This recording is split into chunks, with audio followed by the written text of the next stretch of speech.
If you have a cell phone, I'd appreciate it if you would take it out, set it to sound or vibrate or whatever works best for you. If you are here to register for any of the bills today and have not already done so, if you would like to speak, just see Scott at the door. He will get you filled out with a white slip and we'll get you in the queue on the specific bill that you are interested in. Today we are going to be hearing 5 bills, AB 460, 382, 466, 534, and SB 251, probably in that order. So with that, I will call up the authors of Assembly Bill 460. Right after I call the roll. Representative Swearinger. Here. Craig. Here. Jagler's excused. Branchin. Here. Clayfish. Here. Gannon. Here. Rip. Here. Culp is excused. Talvin's excused. Vorpagel. Here. Sam Ripa. Here. Sinicki. Okay. Okay. Call. Onstead. Should be excused. And Russell. All right, fantastic. And I see the tag team of Hebel and Kuyenga are here to talk about Assembly Bill 460. Gentlemen, you have the floor. All right. Well, thanks for hearing this bill. We really appreciate it. And thanks for putting this on the calendar. We appreciate that as well. I think the initial reaction on this bill is, oh, it's a bill that provides money for people that were wrongfully incarcerated, which provides justice. I think we just want to start off by saying what this bill is not. This bill is not a vehicle to administer justice to someone who is wrongfully convicted. We can't do that. They've been in a position where they've been embarrassed, they've lost meaningful work, they've lost meaningful relationships, and they're left now with the current limit of $5,000 a year as far as what the state could give them. That is grossly inadequate. I think the amount that we're talking about is fairly arbitrary. What do you provide someone who's lost a year of their life or 20 years of their life? It's arbitrary, but we chose $50,000 for a couple of different reasons. Number one is the median family household in Wisconsin, around $50,000. Less consequential, it's also how much we make as state representatives. So providing someone $50,000 a year where they have no freedom and they're in the same place every night, we think is still a very modest amount, which coincidentally matches the federal amount. So the bill is as simple as that. I mean, there's some process improvements you're going to hear from the Wisconsin Innocence Projects. There are, from our own calculation, probably, or some folks' calculation, anywhere from 7 to 9 people currently affected by this bill in the state. We could talk about the details, but essentially I think it's a good balance of the taxpayers actually helping people out in a tight spot, not to put them in a position where they're not working, but a position where they could get the job training, to get the housing, to get the work, to move forward with their life, and account for some of those lost years. So that's at a very high level the bill, and I'll turn it over to Representative Hebel, who I really appreciate doing this bill with, and we'll open to questions after that. Thank you, Representative Kuyenga, and thank you, Chairperson Swearinger, for the hearing this bill so quickly. I appreciate that, and all the members here appreciate the fact that you're here today. This is an extremely important bill in terms of where Wisconsin is today. Wisconsin was one of the first states, actually was the first state, to provide compensation for folks who have been wrongly incarcerated, wrongly convicted and incarcerated. That was in 1911. Since that time, we have not made any major strides in terms of the amount of compensation. Right now, the state of Wisconsin is the lowest in terms of providing compensation for those that have been wrongly incarcerated. Think about this time of year. Imagine what it would be like if you had to spend Christmas, Hanukkah, whatever your holiday is, or holidays in jail, in prison, for something you didn't do. That's what these folks have had to go through. You're going to hear from them. We have 4 that have been wrongly convicted and exonerated, and it's just amazing to hear their story. What we do with this bill is to bring up our level of compensation to the federal level, $50,000 a year. Do you know that if you're released from prison here in the state of Wisconsin, you have less tools if you were wrongly incarcerated than if you served out your sentence? Now that's upside down. If you're wrongly incarcerated, you should at least get the same tools to re-assimilate to society as those that have served their sentence. This bill provides for that. This bill provides for adjustment cost in terms of assimilating back into the community. It provides for health care up to 10 years. Now, the exoneree pays for that, but at least that health insurance is available. It provides for training, provides for education, provides for a lot of the things that someone who serves their sentence currently gets. It only makes sense that we treat these folks fairly. In terms of that dollar amount, think of giving up a year of your life. First of all, I would never give up a year of my life no matter what I would get in return. But think about someone who's currently $5,000 is the maximum per year and up to $25,000 as a cap. That's what our current law is. That's an insult. So we need to make this right. And it's a bipartisan bill. This is not a partisan bill at all. This is bipartisan. We've got great support. Many of the members here are on this bill, and I'd ask all of you to read it and join in co-sponsorship, because we need to take care of this problem and take care of it as quickly as possible. It's only fair. And certainly during this season, it would be nice that we make reprimands for the folks who have been wrongly convicted. Again, thank you for hearing us out today, and we'll be more than happy to answer any questions you might have. Well, thank you both for bringing this bill forward. Just a quick refresher, was there a similar bill last session? Yes. Yes and no. Yes, and a little bit It different? dealt with, there's two bills that dealt with the issue that had different approaches to how the issue should be dealt with, both from very, very good reps, Representative Sirota and Representative Bies. They had disagreement on the bill, so it worked out well that they both retired. And we were able to, on this particular issue, we were able to go back to the drawing board and come with something that they both really cared about the issue a lot. And I think that they both had strong opinions on the way the claims board should go about it and the limits and stuff like that. So we worked on that, tried to reconcile that a little bit between those two very honorable members. The board wasn't able to do that, so yeah, this is another kick of the cat to move forward. Yeah, I recall being on the committee last time this came around. Yep. Questions from the committee, Representative Gannon? Thank you, Chair. Representatives, I thank you for bringing this forward. I do agree that the current schedule is not adequate, but I don't know that I can agree with the schedule you've come up with. Just quick question, is this income taxable to the recipient of funds? No. So if we take a tax-free income at this rate of $50,000 per year, at a $50,000 tax rate, it's really worth $65,000 or $70,000. Plus Social Security, $75,000 value now? So, If I was able to earn my income without paying income taxes, wouldn't it be significantly higher than a $50,000 value? no, I will, in the state of Wisconsin, if you were gonna make $50,000 a year, you wouldn't be paying a tremendous amount of state income taxes. We have a pretty progressive tax code, as you're aware, and the $50,000 amount is not a stimulus. Now, what you're doing though, is you're compensating someone, let's assume it's 20 years. 20 years is how you get to $1 million. If it's 20 years, you're getting paid $50,000 a year, but you're getting one lump sum of $1 million in 1 year, which puts you in the highest tax bracket of 7.65%. So, I mean, once again, the dollar amount is arbitrary. I think if you're in jail for 20 years, let's assume you were putting in jail at the age of 25, that leaves you at 45 years old with no job training, no house, no equity in a house, no retirement account. And by the way, when people Google your name, they see John Doe, sexual assault, incarceration. I mean, try to figure out getting a job then, even if you're exonerated. So, I mean, you could argue that it should be higher. I mean, it sounds like your argument should be lower. I respectfully disagree. I think this is a good balance, and that's where we ended up I'm with. not sure. But back to the question, what about federal taxes? Would they pay federal income tax on it or not? That's the big tax I I don't know. I don't believe so. Our state taxes are so low, they're inconsequential. Exactly. I don't think so. It's like an insurance settlement is my understanding. So it's not taxable to the state or federal. And I would defer to others who have more knowledge about the tax situation. My understanding is it's not taxable. Okay, just One follow-up? for now.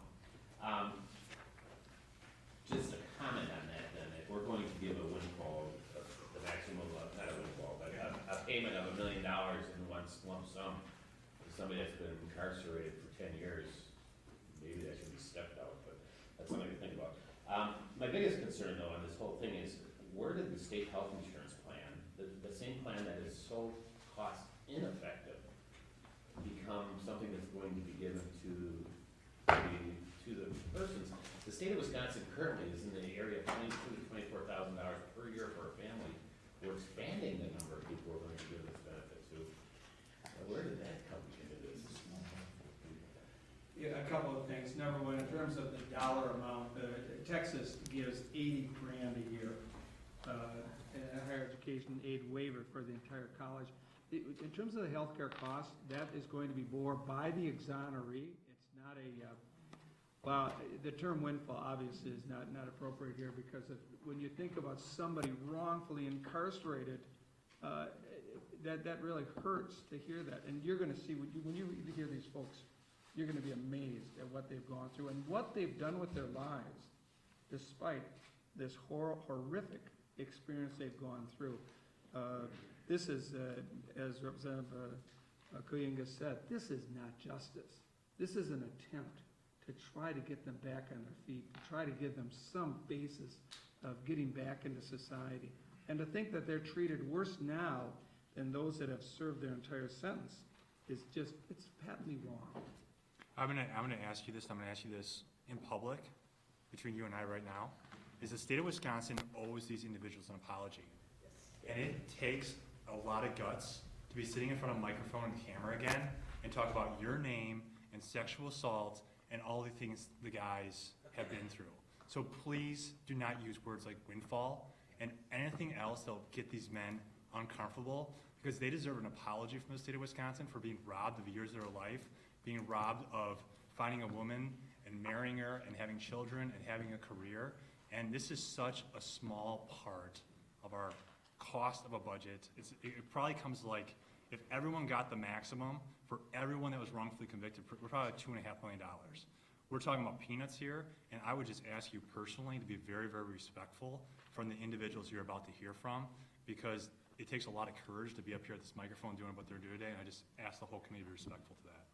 I need to follow up on that. Very quickly. Yeah, I took back the windfall, that was a slip, so it's nice that you both dwelt on it, but you didn't answer my question. Let's go back to the health insurance. You said that the individual pays the premium, but the statute on page 4 says that the individual only pays the state employee portion, which is a very small portion of the $20-some thousand that the most expensive health plan in the state. We're expanding the number of people on it by giving them, they're not paying for the insurance, they're paying for the state employee portion, which is like 16%. Is that, am I reading this incorrect, or are you not saying it clearly? I think what you're dwelling on something. We're talking about 9 individuals. I mean, at some point, you've gotta cut some slack to these folks that have been wrongly incarcerated. This isn't something that they did. This isn't something that. I asked for an answer to the question on whether the employees or the individuals are paying it. You didn't answer the question, and you're going off again. The employees I'm done with the this. employees are paying their portion. It would be just like you and I getting. Thank you, that's the answer. Except for the to fact question. that they're paying the entire premium. They're not getting the benefit that we get as state employees. Explain that again. Explain that, please. What did you just say? They're gonna have to pay for their health insurance, but it's going to be made available to them. That's not what this says. All right, let's just. I'm gonna move on. Yeah, please move on. I would just remind you that we're talking about compensation for wrongful conviction. Representative Rip. Thank you, Mr. Chair. Part of my question's been answered about the tax. I'm just wondering if coming out of prison, I think we should offer some type of help managing those funds, because, some people may be able to deal with it, some maybe not, and, kind of, getting back into the community and things, so if Yeah. that's something. I think your concern is a legitimate one. I think, there's no doubt when people come into, relatively speaking, a lump sum of money, there's sometimes issues with that. And so, if you want to entertain an amendment that talks about mandatory financial counseling, something of that nature, I think that would be well received. And I think there's a lot of and that's why we got to the point where we said, if you get to $1 million, are you going to create any more justice or any more happiness by going from $1 million to $2 million? I mean, you just kind of get to the point where we're creating a foundation that we think is probably catching up a little bit to their peers of their age. But at the same time, we think that we may create more problems for individuals by creating 10 million over 1 million. But I would be very open to an amendment. I'm sure Representative, would you be open to an amendment like that? I mean, Sure, I think that makes sense. I mean, at least have that option, I think. Mhm. Yeah. Okay. Yeah, that'd be great. Thank you, Mr. Chair. Okay, Representative Borpagel. I think you may have answered it, but I just want to make sure, how many people, over the course of 2015, how many people would this have applied to? Well, the Innocence Project's gonna testify and maybe Okay. speak to more intimately about this. I mean, when I say intimately, they know each Sure. individual case, but I think that they roughly said about 13 people are under this umbrella of being exonerated in Wisconsin. Some have passed away, others have actually, in very, very rare case, probably ones we know about, committed crimes subsequently, they're in jail now. That they would not count if you committed a crime subsequently and you do not count. Other people that never went through the process, so probably realistically it's about 9 people. Okay. Because, I mean, I think it's, rather than get caught up in the amounts and numbers, I mean, I think it's pretty clear that you're right, we hold something that we can't put necessarily a monetary value on, and we're doing the best we And can. fortunately, this is something that's been tapering nationwide, because what happened is that we had DNA evidence that came into existence in the last couple of decades. And so you had people in jail previous to that science, and now that science is available. And they can speak more to what they do on that, but you probably have a lot more being exonerated because of technology. And unless we see another technology like that, you probably won't see the frequency that you previously saw. Thank you both. One thing to follow up on that, though, the claims board decides what the compensation is going to be. So it's not like an automatic exonerated, here's your check, done deal. Right. There's a claims board, which has been very stringent in the past in terms of getting the information and making decisions. So they're very accountable. So I don't think this is ever going to be a place where the funds are going to disappear unknowingly. They're very good, have got a great reputation, so it has to pass that test as well. In fact, the claims board can go through the process saying, what would you plan on doing if we gave you, you know, and if the guy had a Facebook post saying, hey, we're gonna party, and, you know, I mean, that would obviously be something the claims board would take into account. Like, what do you, not because they're against parties, but they wanna make sure that this person is moving to a lifestyle that accommodates. So there's all sorts, and that's why there's a different board that sits down those specific cases. What's happened previously is because that amount is so low, only $5,000 a year, we have done separate bills, like a bill with someone's name on it to say, Mr. Robert Stinson was wrongfully convicted because of just baloney, bite mark evidence, which has proven to be total hokey science, and he spent, what was it, 20 years in jail or something like that? And so we did a bill for him. We shouldn't be doing bills for individuals, we should have a system that is more open. Thank you. Yep.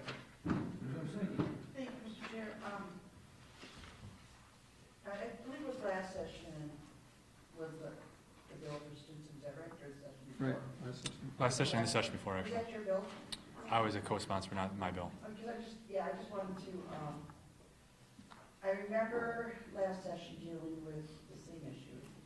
It was the Stinson case. That bill passed. Yeah, I know. Yep. I know. So I remember, somebody in the majority party saying, that they would bring forth another bill this session. And I just wanted to thank you for following through. Oh, I don't remember thank who you. it was, That's me. but I remember being so shocked that the amount of compensation we were giving was incredibly low. I don't remember what it was. 5,000. Yeah, 5,000, $5,000, thank you. So I just wanted to say thank you for Appreciate it. following through and bringing this forward again. Appreciate that. Thank you. Representative Clayfish. This, first question for Ledge Council, to what degree is the state indemnified from liability and wrongful conviction sentences? You mean under the bill, if somebody currently, a person who gets an award of compensation, if they bring a claim for wrongful imprisonment to the claims board, has to essentially sign something agreeing not to sue other state employees arising from the wrongful conviction. So it's not exactly indemnification, but it's sort of waiver of those Agreement. rights to. So with this bill, I think an important point in this bill, which I think is a really good move, to the new process. Let's take the Robert Stinson case, and Robert Stinson has, I think we all agree, a pretty strong civil case against the person that claimed that his bite marks matched the bite marks on the victim. And so if Robert Stinson sued that dentist and won a judgment for $1 million, the state's payout would be zero. Because under the bill, it says the first claim is paid for by the civil lawsuit. And if it's subsequent, like if we give them $1 million and subsequently found out that there was a bad actor, then we would reclaim our money and they would get their money from the person that led the system to break down because of that false testimony. Right.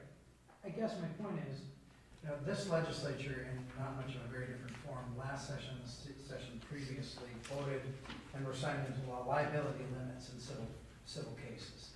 And those liability limits, they were $500,000, $250,000, hundreds of thousands of dollars if you can prove some slight pain and suffering, or if a jury agreed that you went through pain and suffering, or debilitating, a debilitating injury. And yet, we're talking about cases whereby somebody has been literally, figuratively, emotionally, analogously robbed, taken away of every aspect of their life. They don't have a bum yet. They don't have pain and suffering. They have had 1 year, 10 years, 20 years. Nobody on this committee would even conceive of taking $80,000 to give up a year of their life, taking $100,000, taking $250,000 to give up 5 years of their lives. So if you compare it to the liability limits, even that the state allows, under the shrunken liability limits, it still suffers by comparison when you're talking about somebody whose time spent on this earth, which is finite to begin with, doesn't exist during those years of incarceration. So my question, the state's functions are infrastructure, keeping the public safe, education. I also know that one of the functions of the state is to ensure, to the highest potential, that someone who is wrongfully convicted and incarcerated have an abundant opportunity past that, with the knowledge of that wrongful incarceration, to have a semblance of normalcy after it. And I think that not only should we, as legislative leaders and a state, ensure that, we should do the best we can to guarantee it. And I would suggest that these limits that we have, maybe on the small side, because wrongful conviction happens in such few cases that when somebody's life, if we are truly the pro-life legislators we say we are, it is imperative we do everything we can when someone's wrongfully convicted to give them the tools they need to succeed and have a bountiful life after that. Because there is no higher level of unfairness than being wrongfully convicted and incarcerated. I'll never agree with Robert Stinson when I met with him privately before we did that bill, is I said, I don't know if I'm in a position to officially do this, or if I'm out of school here, but I don't know what else to say, but simply that I'm sorry, and I apologize this happened to you, as someone who, at some capacity, represents the state of Wisconsin. And he said, no one has ever apologized to me for what's happened to me, and I greatly appreciate that. So this represents so much more than just the compensation amount. I appreciate your comments. I agree. We're not dealing with the lemon law here, we're dealing with people's lives. Ledge Council wants to just do some clarification. Oh, just to clarify that, essentially the waiver of the right to sue, has been added in the special bills, or at least some of the bills for individuals that have been done. It's not in the current statute, that provides the $5,000 per year. Okay. So, Go ahead. clarification on that, so this bill does not preclude somebody suing the state in addition to the settlement? The bill does, yes. This bill does. Yes. Is that one? Current law does not. Current one does not. Any other questions for the authors? Representative Gannon. Yeah, thanks, Chair. Just, I'm comfortable that we have to deal with this, but I'm not comfortable with the state health plan as a part of it. Couldn't we give the claims board authority to take that into account and increase the limit and get them? That's automatic. None of this is automatic. They don't get that. The claims board has to decide all the compensation. So why would they not give? What I'm saying is, shouldn't the dollar value of that be given to the person? They can buy Obamacare cheaper than the state of Wisconsin health insurance, but anybody can buy insurance pretty much in the world cheaper than the state of Wisconsin. We're gonna be frugal at all here. Shouldn't we not be adding to the state of Wisconsin health plan? The ETS plan is probably the world's most expensive health plan. I think first of all, I think your scope is way off. You're talking about a plan with tens of thousands of employees on it, worried about hundreds of people on there. But, second of all, I think healthcare, coming right out of the system before you're still trying to find a job, I think healthcare, I think is pretty fundamental to, making sure that you're ready to get in the workforce and be connected, so. But Mr. Chair, Obamacare is immediately available too. With a phone call, you could be on Obamacare at about half the cost of the state, so. I guess Should we at least be a little bit fiscally prudent here and take the less costly option and put them into Obamacare, which are fine plans? I encourage, put forth an amendment, see what the committee does. I would recommend against it. Representative Ripon. Thank you, Mr. Chair. Just another thought, I read through and I couldn't find it. Let's say the person is accidentally killed in a car accident or something. He has been granted funds. Would that pass on to family, or that's a decision the claims board would make again, or, no? I think the position would be is that it's $50,000 a year, cap of $1 million.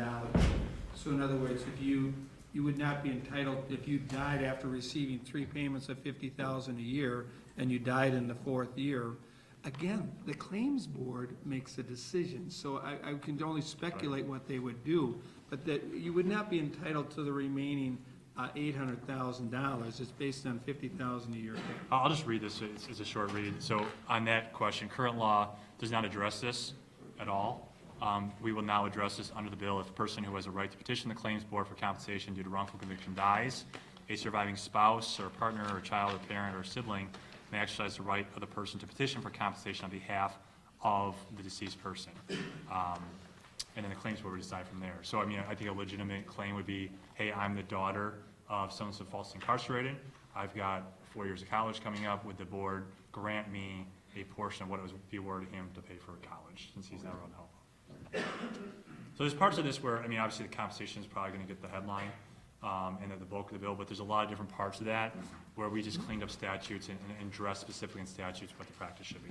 I mean, I think, I don't know if you pointed this out in your testimony, we testified in the Senate right before this on the same bill. So, but Representative Heva pointed out that when you come out of jail right now after serving your sentence and you're not exonerated, you have more resources than when you're exonerated. They call you up and say, John, you've been exonerated, you're out. Boom, you're gone.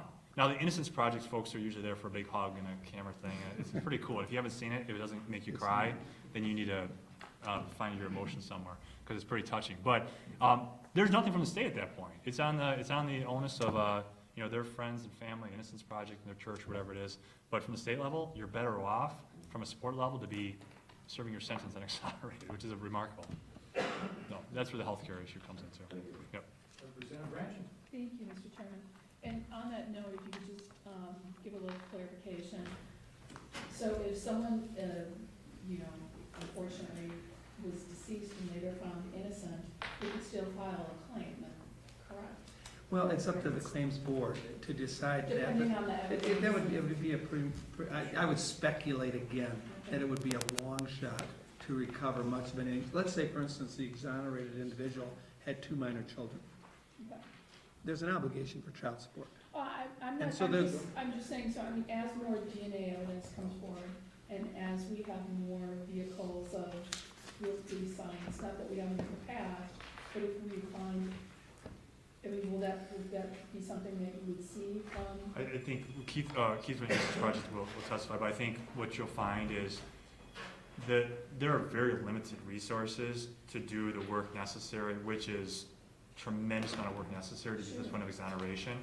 And since there's finite resources and there is tremendous demand, not because there's tons and tons of innocent people, but a lot of people demand, and they gotta sort out what cases, it's probably very, very, very unlikely that you would have someone that passed away where the process would be continuing. But it is like, it could happen. It would allow people Yeah, who. and there's a process in the bill for that. Okay, and thank you again for bringing this forward. Thank you. Representative Zambrino. Mr. Chair, this is a good bill. I'm happy to be a co-sponsor of it. Thank you. And I would be remiss if I didn't thank Representative Gannon for really speaking to just the wonderful attributes of Obamacare and how affordable it is, and encouraging folks to pick up the phone and enroll, because open enrollment is going on through January. Thank you, Representative Gannon. We'll make him a page of about it. Must go to work for our sponsor. Any other questions for Nobody's making any money. for the authors? Seeing none, gentlemen, thank you very much. I'm sure we have a little bit more testimony to come that'll shed some more light on this. Thank you for bringing it forward. Thank you very much. Thanks, guys. Thank you all. Thank you. Next up, Fred Saker, is it, from Sparta? Speaking in favor. Welcome. Thank you for coming. Thank you for hearing me today. So I can keep the card on? Go ahead. In 1989, I was convicted of rape, kidnapping, and burglary. And I was eventually released in 1996 after DNA evidence proved my innocence. I'd like to take some time to briefly explain the events that led up to my conviction and my eventual release. I was represented by a public defender who misled me in an effort to obtain DNA testing at the time of my trial. He advised me that it was not in general use and was probably not even admissible, and that I would spend more time in jail waiting for trial. He also advised me against a lie detector test. There was evidence of a bank statement that showed that I withdrew money that put me miles from the scene and would have only allowed me to commit these crimes if I was superhuman.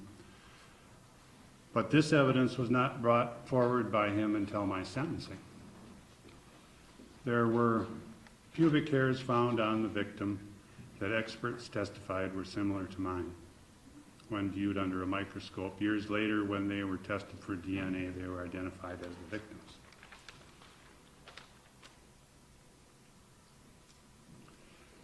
And finally, after DNA testing of hair and semen samples that excluded me, the district attorney continued to raise arguments that kept me in prison for another 5 years. I tried to recover financially through the courts.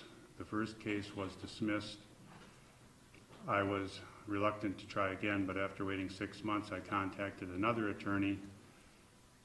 This time I was suing for malpractice. I discussed this with the first attorney. He didn't handle that type of suit, but he told me that the statute of limitations would start to run at the time of my release, so we could just wait on that. I could sue later on that. This information was wrong, and the second suit was dismissed because of the statute of limitations.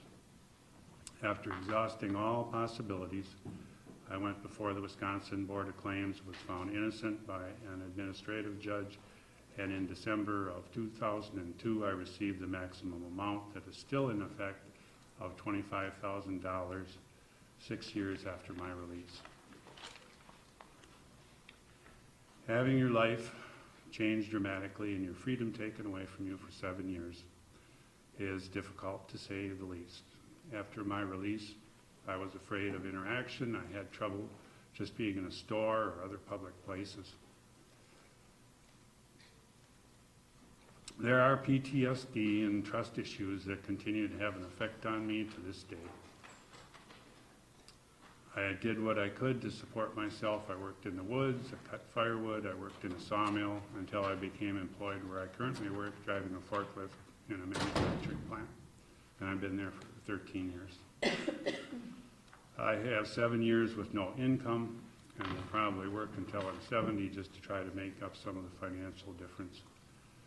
These events are not exclusive elements of my case. There are often deliberate attempts made to convict a person when the evidence, the real evidence, does not support a conviction. No one at this time is even looking for the real person that committed that crime. Wrongful convictions are not going away. 334 convictions have been overturned so far, and that is just on DNA evidence alone. That's not counting all the other ones for other reasons. Other states, even Minnesota, have laws that provide for $50,000 for each year in prison and no cap on pain and suffering. This is the third time that I have spoken in behalf of changing this statute, and I only hope that what I and the others have said will have an impact on your decision. I'm only one person, but all of us who are wrongly convicted can benefit from the closure this would bring. Someone admitting that we have been wrong and fairly compensating us. We are also victims. Thank you very much for taking the time to come today. Any questions from the committee for Mr., I said Saker, right? That's correct. Saker? Very good. Any other questions for Mr. Saker? We do apologize for, I'm sorry, Representative Rankin. Thank you for coming multiple times. So your compensation in total has only been $45,000? That's correct. Okay, thank you very much. Then also you indicated they never did find the person that committed the crime? I don't believe anybody's even trying. That's part of the problem in cases like this, is that they get focused on one person, and when that doesn't work out, they just pretty much abandon trying to find who really committed the crime. Representative Gannon? Thanks for coming, I know how hard it is, and I appreciate it. This public defender, was this a private practice attorney that you had? Yes. That was hired by the state then? Yeah. So you couldn't bring a suit for I was. professional liability suit for? I did. I had a very good case against him. That's the one that statute of limitations right on. So you had another professional liability case after this? Yeah, that's conceivable, but about that time, I'm just saying, yeah, it's not gonna happen. You know, there's a reason that it's not gonna happen. Thank you. Thank you again for coming, Fred, and sorry again for that loss of the window of your life. All right, thank you. Next up, we have Keith Findle? Finley, I'm sorry. No problem. From Madison. Yes. Wisconsin Innocence Project, speaking in favor. Go ahead. Thank you, Mr. Chairman and committee. I really appreciate the opportunity to address you today on this important bill. I also want to thank Representative Coinga and Hebel for the hard work they've done, and to all the others who've helped co-sponsor this bill. I think it's really an impressive array of bipartisan members of the legislature who've lined up behind that. And I think that's sort of reflective of the nature of this bill, that it really cuts across all lines, conservative, liberal, law enforcement, defense side, whatever it is. Everyone, I think, can agree that this is a matter of basic fairness and a good idea for our communities. I'm actually here wearing two hats. One is, as you've suggested, I'm here on behalf of the Wisconsin Innocence Project, who has represented a number of the individuals you'll be hearing from here today. But the other hat I'm wearing is as a representative of the criminal law section of the State Bar of Wisconsin. They've asked me to come and speak on their behalf as well. As you probably know, the criminal law section of the State Bar is the section of the bar that is comprised of lawyers and judges engaged in the practice of criminal law from all sides of the system. So we have prosecutors, defense lawyers, judges, academics, and what I can tell you is that at the last meeting of the criminal law board section, the committee, I'm sorry, the board. Where is it? Okay, I have some written testimony. I'll just go over it in more shorthand here today orally. But The entire board voted unanimously, and that included present were prosecutors, judges, representatives of the Wisconsin Department of Justice, defense lawyers, academics, voted unanimously to endorse this bill and to do so at the bar's highest level of support. This is something that really has widespread support among the bar. As Representative Hebel indicated, Wisconsin was indeed once a national leader in providing compensation and reentry services to the wrongly convicted, but we have fallen woefully behind since we have not updated our statute in many decades.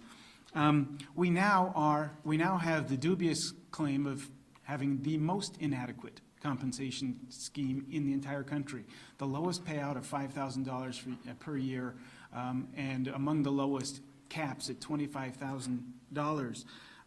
And importantly, our current law does nothing to provide support for individuals coming out of prison in other areas besides monetary compensation. No counseling, no health care, no employment assistance, no housing assistance. So literally, as the representative said, you're better off coming out of prison as a guilty person than as an innocent one, because you'll get that kind of support if you're coming out on parole or extended supervision. And I want to emphasize, I'll let the exonerees for the most part speak to the difficulties that they confront as they come out. Hard to adequately understand the challenges that one faces. This is a really damaging, traumatic experience to put someone through. And in terms of why we as a community have an obligation to provide their compensation, I think one useful analogy might be to think of it in terms of a government taking. Right? No one here, I think, would dispute the notion that if the government takes your property, takes your home through eminent domain in order to build a freeway, the government owes it to you to compensate you for that loss of your property. Well, every one of these individuals who's been exonerated has had their property taken from them in a very, very real way. They've lost their incomes, they've lost their homes, they've lost their careers, they've lost their earning potential into the future, because how do you make up for a 7, 10, 15, 20-year gap in your resume? But of course, they've lost much, much more than property, because they've lost their liberty, their good name, their self-respect. They've literally been tortured by the state of Wisconsin for years for a crime that they did not commit.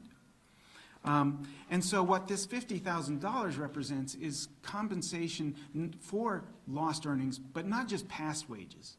It's for the lost homes. It's for the lost future earnings that are hard to measure. And it's for the loss of dignity and self-respect. And that $50,000 amount is within the national norm now, but it's on the low end. As states are continually amending their compensation statutes, they're all providing compensation of at least $50,000 a year, and some are providing for much, much more, and many don't provide for any cap at all. We have a cap of $1 million. So this is a very restrained, I think, actually conservative approach that still manages to meet the needs in a very significant way. And if we weren't to put compensation at least the $50,000 a year range, which is what all the other states that are addressing this are doing, at least that much, we'd be adding insult to injury in a way, sort of telling our exonerees that their lives are somehow worth less than people who've gone through a similar experience in some other states. So I think Representative Clayfish is actually right. This is a bare minimum. This is a low-end figure, but it's at least a vast improvement over what we've had before. Let me address a couple of other things about this bill that I think are important and worth noting. One is that this bill not only provides for, as I said, for monetary compensation. It provides this range of social services that people need. In terms of health care, it's also worth noting that many states simply provide the health care for free. I think this bill was drafted this way. I'm not the one who's responsible for that provision, but I think it was drafted in a way to try to take advantage of an existing system that would still require the exonerees to have some skin in the game, to pay some portion of their health insurance. If there are better ways to do it, that would be fine. But let me just tell you why health insurance is so important. We had a client by the name of Evan Zimmerman who was wrongly convicted of a murder in Eau Claire County a number of years ago. While he was in prison, he suffered a stroke. He came out with tremendous medical care needs, but he had no health insurance and no way to get it. He literally came to my house, and I had a friend of mine who was a doctor come in and give him an examination in my living room. And the doctor brought along a whole bunch of the freebie medications that they get as doctors, and he prescribed those for him and gave them to him, because otherwise he had no way of getting the medications he needed to deal with the lasting effects of the stroke that he suffered while in prison. You'll hear from Joseph Fry in a little bit about the medical challenges he's had and all the health problems he's had. This is an important component of this bill. Another important component of this bill is that it is drafted carefully to exclude anyone who's undeserving of compensation. So it carefully excludes anyone who is exonerated from one part of a crime, but is still guilty of another part, a lesser included offense, a rape and a robbery committed at the same time, exonerated of the rape, but not the robbery. They are not entitled to compensation. You have to have clean hands. You didn't take part in the crime at all. And if you subsequently commit a crime, that renders you ineligible for compensation. Not any crime, but a violent felony. That then renders you ineligible for future for compensation after that. So it's really meant to guard against a windfall for the undeserving, so to speak. Another important component is that it provides a right for people who've gone through this process or who've been exonerated since 1990 to come forward and seek compensation or additional compensation. I really want to emphasize how important this provision is, because if we don't include this, going back and allowing people exonerated since 1990, then not a single one of the people you'll hear from here today would be benefited by this bill in any way. And for somehow we'd have to explain to them why somebody who's exonerated tomorrow deserves a helping hand from the state. But they don't, simply because, as a matter of fortuity, they were exonerated 2 years ago or 3 years ago or whatever it may be. And I also want to point out that this is hardly going to be then a significant financial burden to the state. It's not a lot of money, even if we go back in time to 1990. I have looked at the figures. You heard the mention of 13 people or 9 people who would be eligible. I just want to clarify where those figures came from. What we did is we went back and we looked at the records for all of the people who have been found innocent by the Claims Board since 1990 and were awarded the inadequate compensation under current law. And we counted 13 people who've been subject. Now, there are other people who've had their convictions overturned, but they either were denied compensation because they couldn't meet the burden or they never even tried. But the 13 people going back to 1990 who were found innocent and awarded inadequate compensation, 4 of those people would be ineligible as the bill is drafted. Well, primarily because they received civil damages of more than the bill calls for, so there's nothing left to pay them. In one instance, just one instance, it was because the person committed a felony afterwards that would render him ineligible. So that leaves us with 9 people. And I went back and I calculated by counting up how many years they spent in prison, how much they were compensated either through the statute or through other litigation, and I subtracted that from the total amount they would be owed under this bill. And the figure we were able to come up with, our best estimate, was that if every one of those people is still around, still alive, and were to apply and were to get the $50,000, that would come to a total of $2,735,000. Think of it another way. That's less than 3 full amount payouts under the $1 million cap moving forward. It's not a significant part of what we're talking about here. Amber. Yeah. She's not here.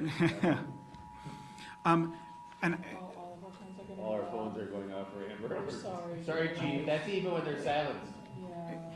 That's what happens. This is yours? it's probably a lot of us. Maybe it's only, I got AT&T, maybe. I don't think they. I got AT&T in mine. They won't let you kill it, baby. Yeah. You will know about it. Middle of the night, too. So just to sort of complete the fiscal analysis, in 2013, the DOA did a fiscal impact of this provision going back to 1990, and their estimate was that it would be even less than that, $1.8 million. I can tell you that the state of Washington, 3 years ago, amended its compensation bill, increasing it to $50,000.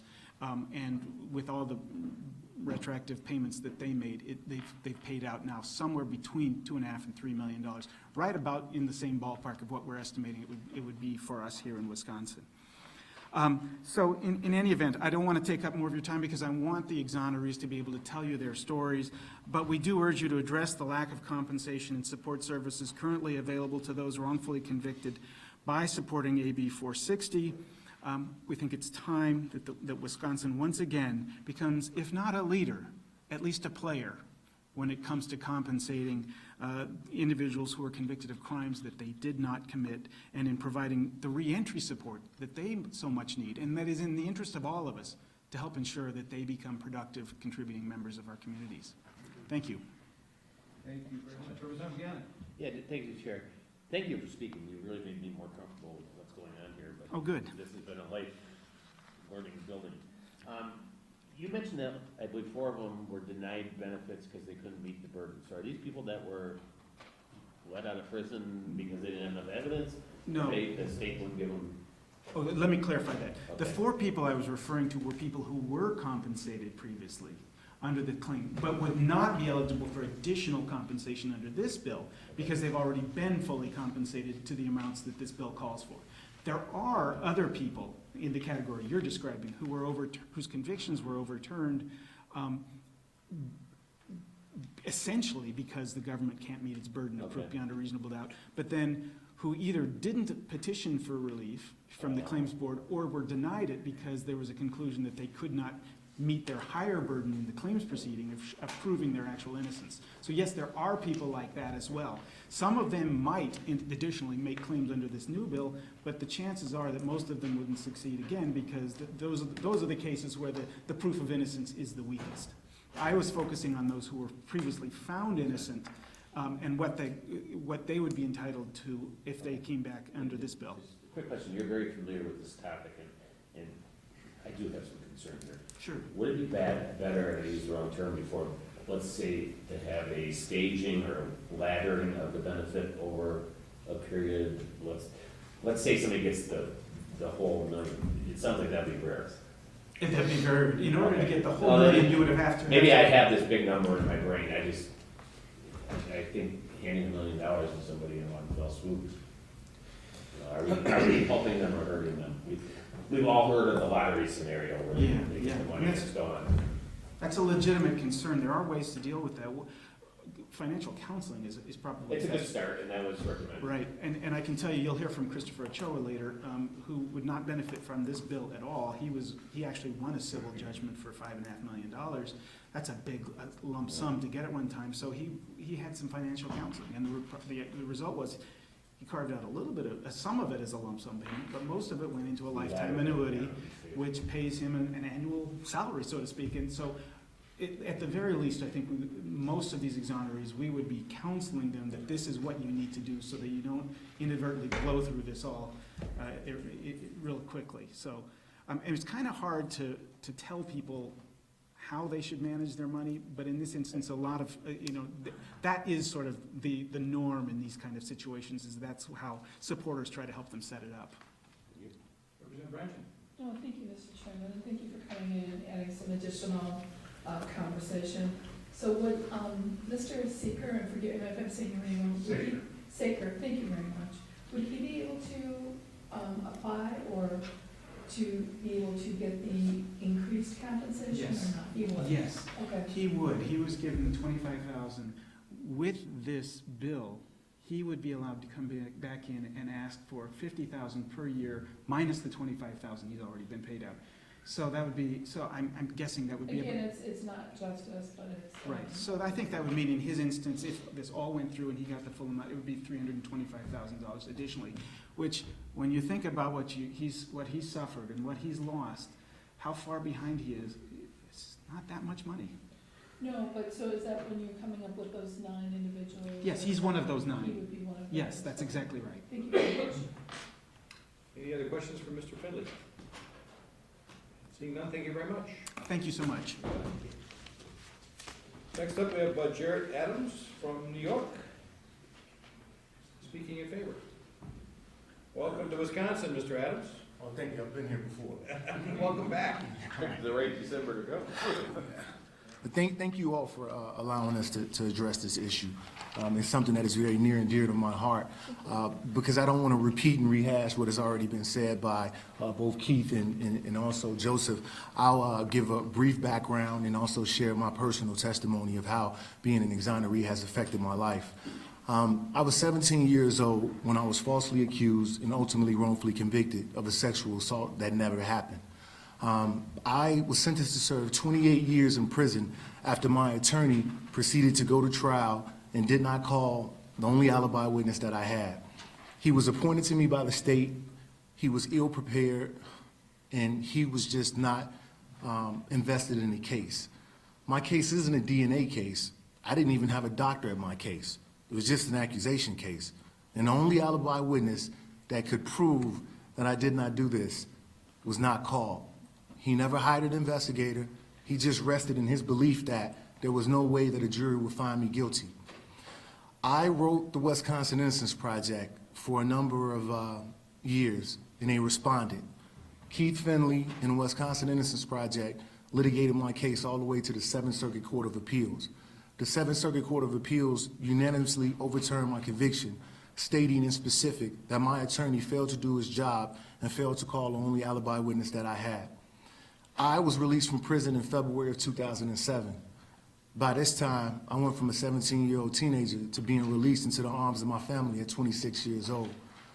One of the hardest things that I had to deal with, and one of the things that is etched in my memory is, it was right after Christmas in February.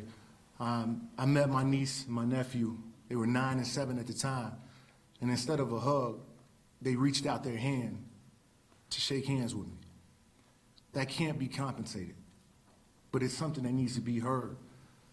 This system is fallible. It makes mistakes. So we're not here pointing fingers. We need to point to a solution. I was thankfully able to go home to my mother, where I slept as much as I could, until one day they asked that I sit down, my mother and my aunts. And they said, look, you need to go to counseling. You need to talk to someone. We see it's taking its toll on you. The only problem is there's no insurance. I don't have a job. And creditors at banks, they don't find candidates, great candidates, when your last known address is a Supermax in Wisconsin. I did what I needed to do to come up with as many funds as I could. In one particular circumstance, I was doing some garden stones for a lady who allowed me to make some extra money to help go through school. I couldn't afford to pay anyone to help me. I loaded the wheelbarrow up with way too many stones. It tipped over and it fell on my foot and it fractured my foot. I walked around for close to 3 years with a fractured foot. By the time I was able to get employment as a full-time investigator with the Federal Public Defender's Office, I went to the doctor and they told me that I would permanently have an ailment with my foot, an arthritis, because it was fractured, it was not placed, it was not set, and it was unfortunate, but I have to deal with it. I know when it's gonna rain before it even rains. And all of us who deals with arthritis know what I'm saying. So I still did what I needed to do. And a lot of where I am today, I did it because for all of those years I spent in prison, my mother and my aunts wrote me, and they were my support system. And I noticed that their moods were dictated off mine. So if I was down, gloomy, and out, so were they. So I decided to go to school. I graduated with my associate's degree, my bachelor's degree, and I just graduated from Loyola Law School in May 2015. As I started, I said that the Innocence Project litigated my case in the 7th Circuit Court of Appeals. I am now a judicial law clerk for the 7th Circuit Court of Appeals.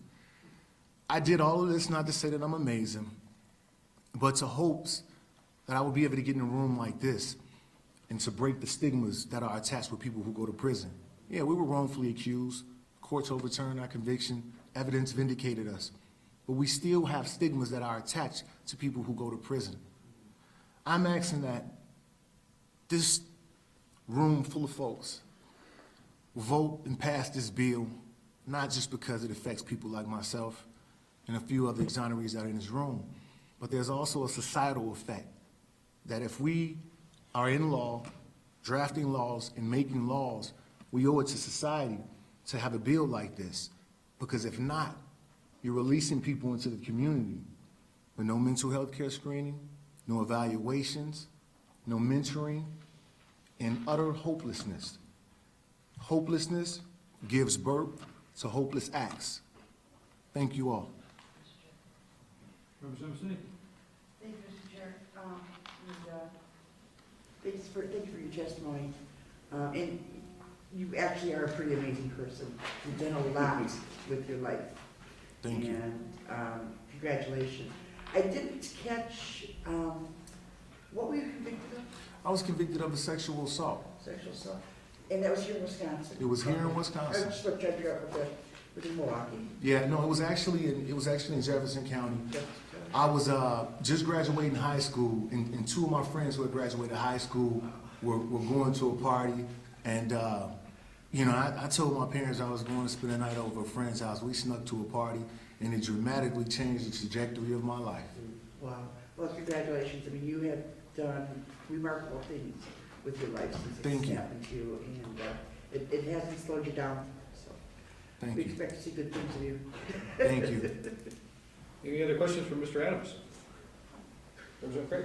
Yeah, thank you for your testimony. How did your case end up in the federal courts? Did you exhaust your appeals options at the state? Yeah, well, in order to get to the federal habeas level, you have to exhaust all of your remedies through the state. And one of the things that was so mind-boggling to me was that the state courts would just say, hey, look, you had a lawyer, he made a strategic decision, and we're not going to reverse because it was a strategic decision. They never even touched the part of innocence or any of that. And going to the Seventh Circuit, especially with me working there now, it is narrowly construed to overturn any conviction. So you have to convince a 3-panel judge that you are innocent before you convince them that your lawyer was ineffective. And that's what I had to do. Did they take it directly, or did it go through a district judge? It goes through a district judge, Yeah. and then it goes to the Seventh Circuit Court of Appeals. What did he find? He did the same exact thing that the state did. He never answered it. And I'll tell you this. So I was never compensated civilly. And here's the thing that really just bothered me with that. They said I had to go and basically come after my attorney in a malpractice claim. So I started the investigation.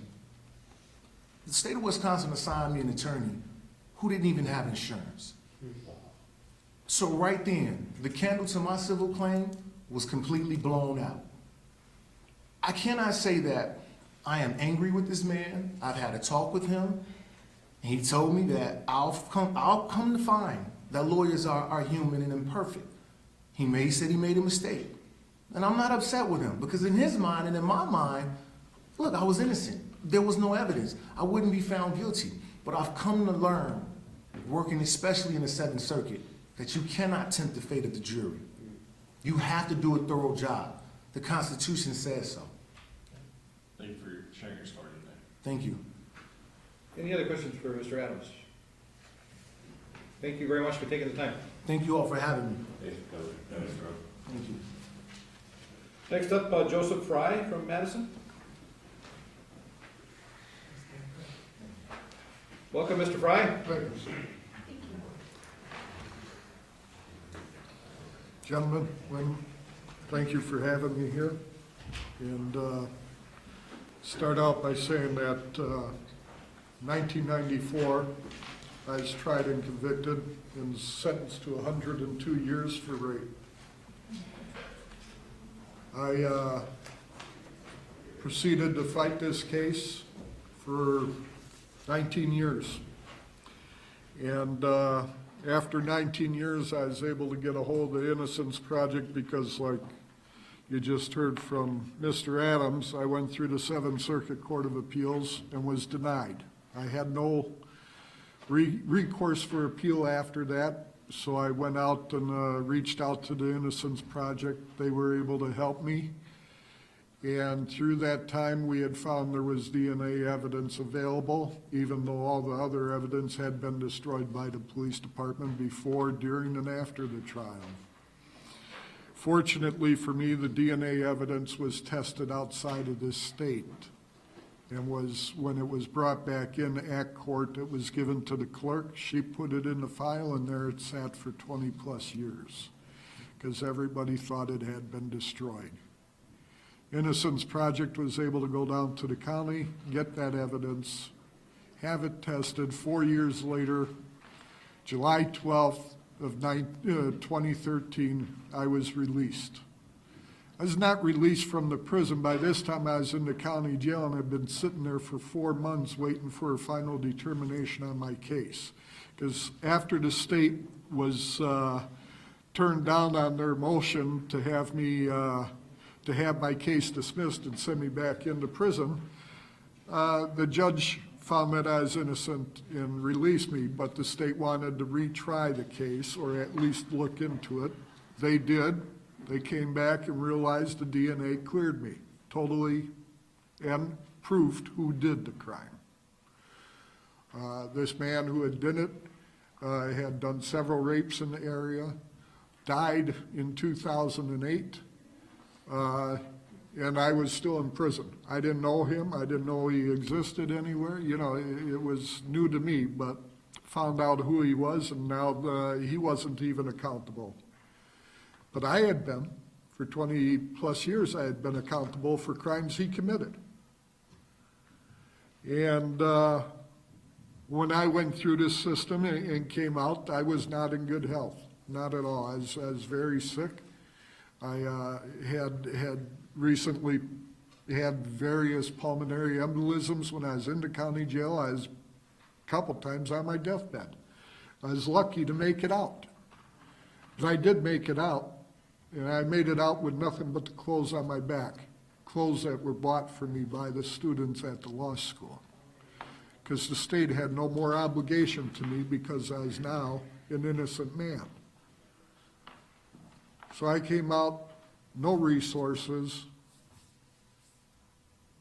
nothing to go on, absolutely nothing. I had 27 medications I was taking. Down to 17 now, but I'm still on medications. So I got ailments and disabilities that will not go away. And it's my life. I heard, why don't we just get Obamacare and be done with it? And, you know, that would be great. You know, I'd like any kind of insurance right now. I get Medicaid only because I'm disabled. That's the only reason why. I can't get any other thing out of the system because I had spent 20-plus years in the system without paying into it. So I get no benefits. No benefits at all. My retirement's gone. Any hope I had as retiring is gone. I don't have any of that. All I want now is my life back. And the only way I could do that is to be out here and do everything I can to regain that life. I'd like to say it's easy. It's not easy. It's difficult. Every day is difficult. But, you know, every day is difficult for us all. I'm no different than that. I try not to put myself above anybody else in that respect, because I know life isn't easy. Hell, I spent 20 years in for something I didn't know. I know it isn't easy. But it didn't stop me from doing what I had to do to prove my innocence, even at the point when everybody said, no, you're not going to do it. You can't do it. Well, I did do it. 2.5 years later, I'm still sitting here asking for compensation for something that I had no control over. I didn't commit the crime. We showed who did. But still, I'm paying the price for it. I can't get housing because I'm on the sexual offender list. How's that? So I have to get housing through independent organizations that are willing to help me. Because, you know, people have the right to deny me because I'm on that list. Yeah, you seem stunned. Don't be. It's... When you're done, I'll ask the questions. I'm sorry. But that's facts. I mean, I've been out here 2.5 years now, busting my butt, trying to do everything I can. I've got a part-time job now. it's the only job I have right now, but that's okay. I'm making it work as much as I can. But I still have health issues. They're ongoing and they will continue to be. That won't change. Fortunately, like I say, I get my Medicaid and that helps me. But it doesn't make anything easier for me. Nothing does. I live on very limited income right now. I've been through the compensation board. I did get $25,000. Some of that is still sitting in a trust fund. Because I am disabled, I was able to put it into a trust fund to protect it against myself and anybody else in society. But, you know, it's a struggle. Every day is a struggle, and I put a good face on it because I know that's what I have to do to get through, to make it to tomorrow, because I want to stay out here. I value my freedom, especially after having lost it for so long. It's something I don't take for granted. And I'm grateful to be back out here trying to show that I can make a new life for myself, even after what I've gone through. And I just hope that everybody here would seriously take a look at this bill and consider it for what it actually is. It is not a handout. By no means is it a handout. I mean, I could sit here and say, I earned this. I didn't earn a damn thing. I'm just here because I fell through the cracks. But I was able to pull myself up through those cracks and show that I was right. It isn't about right and wrong. We all make mistakes. But we all should be accountable for those mistakes. And I have been. And all I've wanted, all I ever want, and I've asked this for myself, and I ask it for anybody else who has to go through the same thing, is accountability. We were accused of things we did not do. We paid the ultimate price. We gave up our life, literally. 20 years of my life was given up for something I didn't do. You can't pay me back for that. You can't. But you could help me. And that's all I'm asking. I'm not asking for a handout.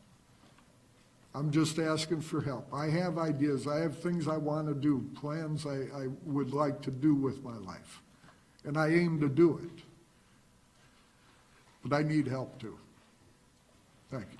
Well, thank you very much, Mr. Fry, for taking the time and courage to come tell us your story. And I guess it is stunning and shocking, hard to believe that you had to go through all that. Wow. Representative Sinicki. Thank you, Mr. Chair. So, Your Honor, you are right now a registered sex offender. Yes. Is that connected to the rape that you were just, Yes. you were, Yes. the incident? Yes. May I turn around? Are you too? No. You're not? I mean, the CCAB says that the case had been dismissed and, you know, you're supposed to assume. But nobody makes it that far into the CCAB. They see the conviction and that's all they see. They don't read But to you're the not end. on, Mr. Chair, but you're not on the actual sex offender. Yes, I am. You are? Yes. You're on the registry? Yes. For no reason? Well, because, Because you were wrongly convicted? right. I mean, I have a past history. I'm not, you know, I can't get around that, but my past history, the reason why I was put on that list was because when that list came out, it was made retroactive. Okay, so that, you're not on that list due to the I'm rape on that charge. list due to that charge. Initially, that's what put me on the list. Okay? Because it was a serious offense back in the 90s. Right. So everything was made, if you had a conviction, that extended back to that time, it became retroactive, even though the law hadn't been passed until 2003. But let me try to clarify my question, Mr. Chair. My question is, so there's no other, you weren't convicted of anything else prior to that? Prior, no. That would put you on the sex offender registry? Beforehand, I had a case where I was accused of sexual assault. That case was later dismissed. I had another case which was an assault that I took a guilty plea to only because I didn't want to go through the trial, and I said I may have done it. No proof of anything. That was a second degree felony, fine. I did the time for that, I had no problem. This case is what put me on the list because of its severity and everything. It was first degree sexual assault. It was 102 years. It was 4 counts plus burglary and kidnapping. That doesn't matter. I could care less about that. The fact of the matter is I have to live with that. Regardless if it comes off or not, it's still there. And I don't hide from it. I keep going on. But there's certain obstacles in my way that are very difficult to overcome. When you have no funds, you're disabled and everything else like that. But it's a stigmatism that won't go away. I've had people ask me to leave their establishment because they know my past. Well, you know, okay, fine. That's fine. I have no problems with that. But, you know, it's what I have to put up with all the time. It's not easy. But I do it because I know I'm right. And I know I can do and make a better life for myself. So I do. Representative Brostock. Thank you. Thank you very much for coming in for your testimony today. Yeah, I mean, this is obviously a very good bill. I think, you know, you've done a great job, and speaking before, you did a great job of outlining how important this is, and it's been a very moving and emotional day. First of all, I really hope that whatever plans you have that you alluded to involve a future of public speaking and sharing your story and being able to maybe get on the circuit and make a living that way, because it's been a very inspiring story of an indomitable spirit. I think that sort of the injustices that you've suffered, that the other people who are here today to testify, you know, it's a very inspiring story. I think that you sharing it can be helpful, not just for legislation, but also for other people who are in tough spots. I just really appreciate the work you're doing to erase the stigma that you find yourself attached to now, and just wondering if you could speak a little bit more to experiences you've had, given how, you know, flip people can be with language around you, or how easy it is just dismiss you because, you know, you have a certain stigma attached to you, given this inappropriate conviction that you had. For my own sanity, I try to keep it lighthearted. I mean, I understand hesitancies by people, especially when they learn. But one of the things, I think one of the things that has helped me over the past 2.5 years is that I don't hide from anything. I'm out front with it. I've done interviews, I've done speeches at the college and everything. I go to groups and help out. I volunteer my time. I do all these things in the hope to better myself, one, because I get a lot out of it. I'm paying it forward that way. And also to try to help prevent it from happening again. I'm very grateful that we have now gotten to the point where we know that DNA is not junk science, unlike bite marks or, well, whatever.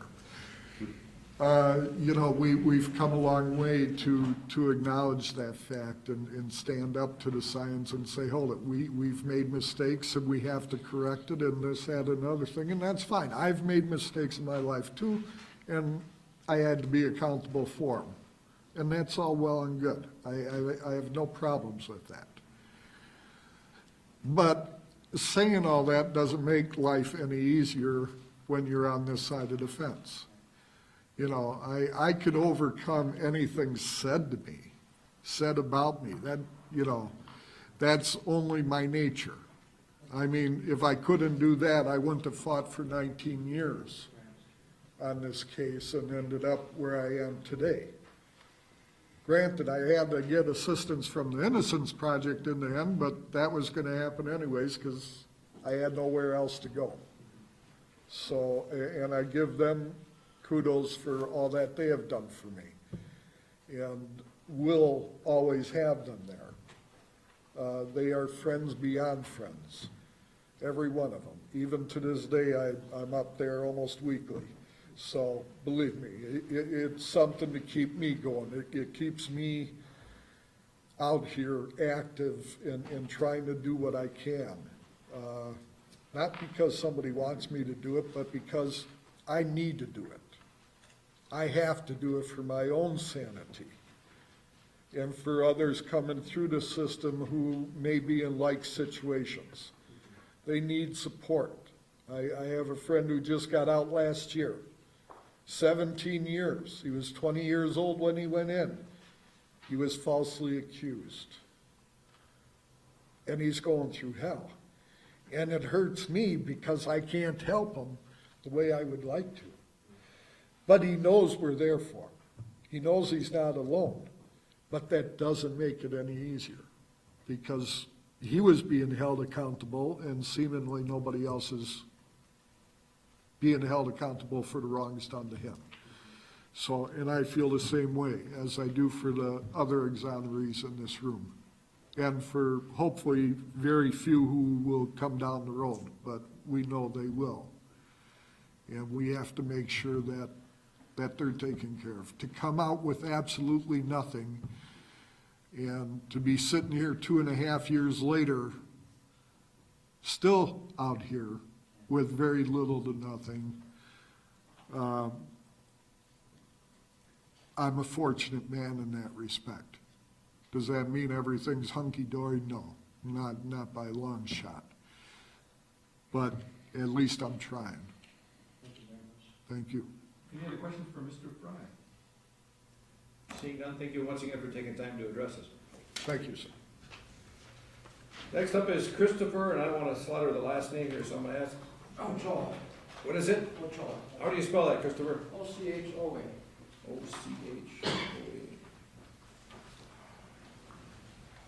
And you are from Madison, testifying in favor. Yes, I am, Mr. Chairman. First of all, I want to thank the committee and Chairman for allowing us to testify on the Senate Bill 460. I am from Wisconsin, but I'm originally from Texas. I'm actually a Texas exoneree, but the University of Wisconsin Innocence Project is the one that secured my release. I was actually the first exoneree, wasn't I? I think I was. But I'm here to testify just to, I guess, to shed some light on what exonerees actually do with their money. We don't, most of us exonerees that have gotten financial security, we don't blow our money. We don't do that. So now, for most of you, when you were in your 20s, you attended college with people of your own age, you joined clubs, you went to social events, you created these lifelong friendships. You probably secured your first real job, or you started a business. You probably met the love of your life, started families. My 20s were spent in a Texas prison for a rape and a murder that I did not commit. Because of that, I did not attend college at that time. I missed the networking opportunities in college. I did not build my resume at a young age that would have set me up for a career building job after college, which in turn would have set me up with financial security. Fortunately, DNA proved my innocence, and in 2001, after serving 12 years, I was acquitted. I then went on to the University of Texas, El Paso to obtain my BA. I then went on to receive my law degree from the University of Wisconsin, where I worked with the Innocence Project as a first-year law student, and then as a student prosecutor in my last summer of law school. So that being said, I'm here. I'm not here for any financial gain. I don't stand in because I am a Texas exoneree, but I'm here to advocate on behalf of the other men and women who have not had the opportunity to receive this financial security that I have. I was fortunate enough to obtain a settlement in a civil suit in the state of Texas, which was a $5.3 million lawsuit, which after the attorneys got done with me, it was $3 million. But I took what I took that 3 million, and I, just as Keith mentioned, I had a lot of financial counseling from my attorneys, from accountants and whatnot. So in the end, I took that 3 million that the 2 point whatever I had after my lump sum payment, I took it and I bought a tax-free annuity so that I could sustain myself for the rest of my life. So I turned that 3 million into what the net gain, I think is $8 million total, guaranteed. So I made a wide investment, and most exonerees do that. We don't blow our money, we just don't. So, well, that financial security, but that financial security has not taken away my PTSD, the nightmares that I still have. It doesn't take them away. It didn't, you know, it just didn't, it didn't provide me with a family like a wife and kids. That just doesn't do that. That's another issue. But what it did do, it has allowed me to become a productive and contributing member of the Wisconsin community. I bought my first home on the Far East Side.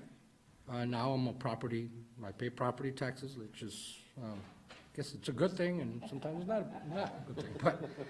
But I have paid, or I'm still paying for my law school education. I'm not relying on taxpayers' dollars. I'm just using my annuity to pay off my law school loan. I am actually, can pay for Obamacare, but obviously I can't. I gotta pay the full amount. I don't get a break. But I'm okay with that. I really am okay with it, because I'm proud to say that I can pay for my own health care. And I'm able to put healthy food on the table, healthy food, organic, stuff that most people, if you don't have the kind of income that maybe a lot of us do, we can't put that organic, but I can put healthy food on the table. So that's what I've done with my annuity. I was also able to start my own law practice, and because of the annuity that I do have, I'm able to assist those who would otherwise be unable to obtain legal counsel, more so than other practicing attorneys that are in their solo shop, because most solo attorneys have to get they got to put food on the table. I don't have to worry about that, so I can help the poor members of our community get legal representation. So now I'm a tax-paying, productive member of the community. I have obtained the American dream, which is what most exonerees, all we want is the same American dream. Have a nice home, a nice car, a family, helping our communities in whatever which we can. Unfortunately, exonerees, we weren't allowed to pursue it at a young age because of our wrongful incarceration. So in essence, what I'm here to tell you is that passing this bill will provide the Wisconsin exonerees to do the same as I have. After all, Wisconsin exonerees, they too missed their 20s, their 30s, their 40s, their 50s. They missed birthdays, Christmas parties. They missed the opportunities as well to start their own families, go into college, so forth, everything that they missed a whole lot that a lot of us in this room, in this country, take a lot for granted. This opportunity to pursue the American dream. It is hard enough to obtain financial security in the American dream when you start with zero in your bank account at the age of 20. It's even more difficult to get there when you start with zero in your bank account in your mid-30s, late 40s, 50s, and so forth. Most exonerees like myself, when they're exonerated, they're pretty much in their mid-30s or older. Just imagine, how are you going to build that which was taken away at that age, just without some kind of financial compensation? Just imagine, Wisconsin exonerees have to step into a world where they have no financial security or resources to assist them in their transition back into the community. Liberty is the most important promise America makes to its citizens. There is no price for the loss of that liberty. But we can't adequately compensate exonerees for the memories that were taken away from them, the memories of holding their first born, so forth, the skills that they never learned, the opportunities that they did not have. We can at least compensate them to get them on the right footing. Finally, let's not let the wrongful destruction of their past be the wrongful destruction of their future. So in that, I ask that you support, that please support Assembly Bill 460. And I sincerely hope that Wisconsin passes the law, because I came to Wisconsin, I moved from Texas to Wisconsin, I live here, because of one thing I found out about the state of Wisconsin. The people here are so hardworking, but very, very willing to lend a helping hand to someone who's trying to step up. So I hope this bill will do that, because that's the nature of Wisconsinites. That's what I found. I mean, hardworking people, but have a heart. And thank you. Sister, thank you much for your testimony and take your time to address the committee. Any questions? Representative Rick? Thank you, Mr. Chair. Earlier, I asked the authors of the bill about trying to find someone or some entity to help them manage their funds. Any thoughts on that, or who would you recommend? I don't know. I'm not trying to give somebody a job, but. Well, no. I quite honestly was advised really well. My attorneys that I had on the civil suit were in New York, Barry Scheck and Johnny Cochran, because they have their own civil suit. But those attorneys, and most civil attorneys they know how to counsel their clients. They know how to, but there's accountants, there's the Innocence Network, actually, I think has a lot of resources, if I'm correct. They have a lot of resources to counsel people for that kind of. Representative Gannon? Thank you, Chair. Did you get the compensation from the state of Texas before you settled the civil suit? No, I was very fortunate. Their bill is a lot, their compensation is a lot different. You have 3 years to file for their compensation from the moment that you were released. But in that time, if you can recover in a civil suit, Okay. then it knocks that one out. But if you can't recover within that 3-year time period, which I would have dropped the lawsuit, and then I would have gone for the compensation.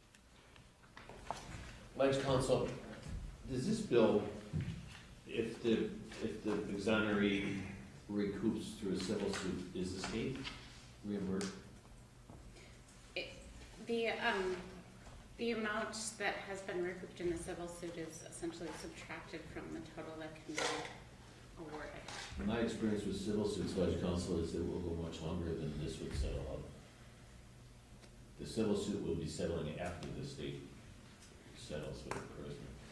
That's why I was questioning this timing. Well, the You Wisconsin law. understand what I'm saying? I do. Okay. Our current law and the bill as well don't set a statute of limitations on these petitions. Okay, I'm an exoneree. I've settled with the state. Is it the compensation board? Claims board? Claims board, excuse me. I've settled with state claims board $200,000. Now it finally goes to a civil suit 3 years later, and I get $3 million, whatever the number is. Is the state going to get their funds back? Do they have a lien on future civil damages? So under this bill, if you took the award that was given to you by the claims board, you would sign away your right to bring a civil suit in the future. Okay, I'm saying you are successful in a civil suit. I have this real problem here with these public defenders. So if you collect from the public defender's professional liability, because I've heard here in several of these cases, it's been poor lawyer work, attorney work. Shouldn't the state be compensated back too? Because the state has actually been harmed by this poor work. I'm sorry, but let me just Okay, sure. confirm a few things. Okay, and- yeah. You understand what I'm going with it. Because the state's been harmed here too by that work. Any other questions for Christopher? Thank you. Seeing none, thank you very much for your time today. Thank you. Welcome, Wisconsin. Next up, we have Amal Sinitra.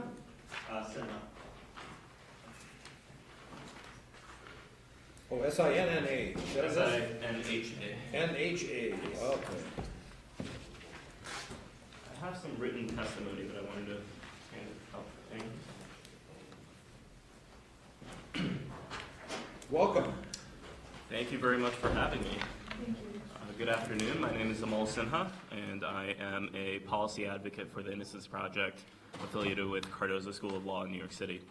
You know, it's always so heartbreaking and inspiring to hear from exonerees, heartbreaking because of the suffering they've endured, but inspiring because of their, you know, inherent optimism in their lives and in the criminal justice system, really, to right the wrongs of the past.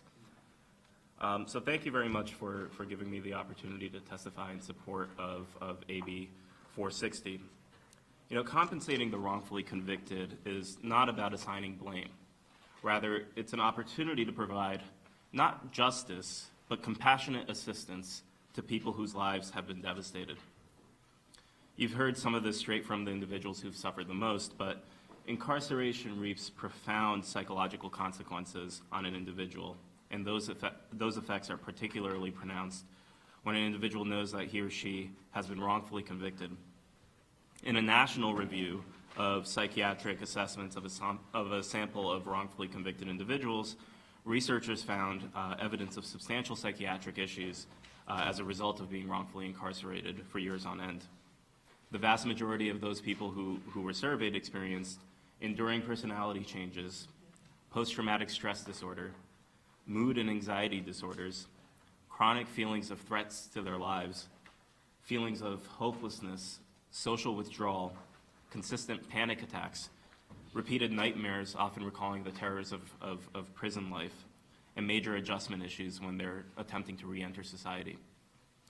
And in addition to the psychological problems, people re-entering society often have severe physical and economic problems. As incarceration exposes individuals to a greater risk of contracting communicable diseases, and medical care in prisons is actually notoriously lacking, people entering society may be doing so with serious illness and healthcare issues. They also attempt to enter mainstream society often with nothing. Since most exonerees were plucked from society at the primes of their lives, they have missed out on crucial economic benchmarks, including having a career, investing earnings, buying a home, creating retirement accounts, and contributing to Social Security, and paying taxes to be fully productive members of society. Therefore, monetary restitution is vital to their very survival. Wisconsin's existing law, which was informed over 30 years ago, doesn't nearly provide enough. The law needs to be updated to reflect current economic times, and AB 460 comes close to doing that. Recognizing that compensation is truly an issue of justice, 30 states, Washington, D.C., and the federal government have passed policies that provide a framework to compensate the wrongfully convicted. Half of these laws were passed after 2000, and Wisconsin's, which was passed much earlier than that, is one of the compensation statutes that provides the very least amount of monetary compensation nationally. In more recent laws, we've seen an encouraging trend of providing social services and supplementary compensation for particular losses in addition to the crucial monetary reward. For instance, many statutes now have provisions for access to healthcare, education, professional development, attorney's fees, and child support arrears. AB 460 has provisions to help shoulder the burden of some of these expenses so that individuals can begin to restore their lives and become productive members of society. And more states across the country are revisiting their existing compensation legislation after recognizing that their existing laws were providing unreasonably low amounts. In 2008, North Carolina amended its statute to compensate at $50,000 a year. In 2009, Texas amended its statutes to compensate at $80,000 a year with an additional $80,000 in annuity. And in 2013, 3 states changed their laws. New Jersey increased compensation from $20,000 to $50,000 annually. Colorado passed a law to compensate at $70,000 per year. And Washington State passed a law to compensate the wrongfully convicted at $50,000 per year with an additional $50,000 for any years served on death row. And this bill in consideration, AB 460, which compensates at $50,000 with a lifetime cap of $1 million, it's consistent with trends nationally, and it's actually a fairly conservative approach when considering some of the other state statutes. It'll provide some relief to the wrongfully convicted while ensuring that the state does not expend beyond its means. The costs associated with reentering society are extremely onerous. This is particularly true for the wrongfully convicted who, as I've described, are often indigent and are experiencing a particularly unique trauma.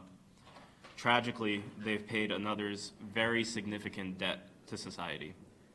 While it's impossible to give back an innocent person the years he or she lost, it's crucial that we provide a path to try to make them as whole as possible so that we can help them develop into the full productive members of society that they were intending to become. And AB 460 is that pathway. And I wanted to take a minute to address, some of the inconsistencies that I've heard being told about this law, particularly dealing with the Department of Administration. I think there's a myth that says that the Department of Administration will have to take a position against the petitioner, but that's not the case. The Department of Administration can take a position that sides with the petitioner if they deem such, and they can agree with the petitioner regarding the hearing as well. And a hearing, that will be, in the procedure of the law, there are opportunities for hearings. A hearing is granted if the Department of Administration or the Claims Board does not agree with the petitioner, and a claim cannot be denied without holding a hearing. So a petitioner can file a claim, and if the department agrees or the Claims Board agrees that that person is entitled to compensation, then there doesn't necessarily need to be a hearing. However, if they do not agree, then a hearing is automatically granted. And lastly, I wanted to touch on something regarding the amount of compensation. There have been some folks that have been saying that the Department of Administration would have to make a determination as to the amount of compensation. However, the law is very clear, and it says that it is a straight $50,000 per year with an offset provision for any damages or civil suit settlements. So if you get $50,000 a year minus any third-party damages that you might be receiving. So I think it's very clear on that. It doesn't bar civil suits. However, there is a lien on future civil damages for the state. So I just wanted to clarify those points because I think I heard them raised here and in the Senate hearing committee meeting as well. So thank you very much for your time, and thank you very much for all of your support. Thank you very much, Mr. Sinha. Any questions for Mr. Sinha? Does the Ledge Council agree with that opinion? You want to clarify where you're at? No, you don't know the answer. That's fine, you can get Well, back. yes, and actually maybe this would be a good opportunity to go back, and I apologize, I have to clarify my earlier statement. Okay. So as a condition of receiving the award that is granted by the Claims Board, it's not that you waive your right to bring a civil suit, it's that you have to assign any future damages you receive in a future civil suit to the state. Okay, that's what I Up was to the asking. amount Right. that you were awarded from the state. And that covers that, it covers the state. Mr. Chair? Okay. Now, these other states, thank you, I'm getting very enlightened here. These other states that you researched, are just curious if they're putting that health benefit in there, or how they're addressing that. Are they putting them on the state health insurance plans for their employees? Many states are. There are, I can get back to you with the particular states. No, just if you do it. Yeah, they are, and I just thought that was a creative way to do it. Sure. Did you want, you had also asked about the amount of award and the discretion by the Claims Board. Yeah, and he counted, he made it sound that there's no discretion. Do you Yes. believe there is? So, it is the Claims Board that determines that dollar figure. Under the bill, though, I guess I agree that it would Okay. need to be that 50,000, Is the number. potentially adjusted for inflation, and then taken into account certain other costs that are either added or subtracted under the bill. Thank you. Any other questions for Mr. Sinha? Seeing none, thank you very much for your time. Thank you. Is there anybody else here to speak on AB 460? Oh, information only, I'm sorry. This is Greg Murray with the Claims Board. Yes. Okay. There's the answer. Probably should have had you up for the whole thing. Yeah. That's quite all right. We've been here for the Senate as well. So, Okay. Thank you very much for the chairman and the committee. My name is Greg Murray. I'm legal counsel at DOA, and I'm currently the DOA's designee on the Claims Board. With me is Patty Reardon, who has been the sole and laboring arm of the Claims Board for about 26 years now. And she helps process all the claims and manage all the procedures and handles all the matters in front of the Claims Board. So she's here with me today to answer any questions the board might have about our current procedures, about past history on the Claims Board, if that would be of assistance. I'll briefly provide a quick snapshot of the Claims Board and how we operate, how we see the procedures under the new bill, and I think we have some handouts as well. One, perhaps, there's 3 handouts. One is our current procedure, one is the new innocent prisoner claims procedure under the new bill as we analyzed it. Because it's very, very important to us as the Claims Board to know, what is the legislator dictating our process to be, and let's make sure we understand it so we can very, very clearly implement the legislative intent here. The other notable handout is a history of all of the innocent prisoner claims that have been filed and payouts going back, I think as far we have them to about 1960. For information about those matters as well.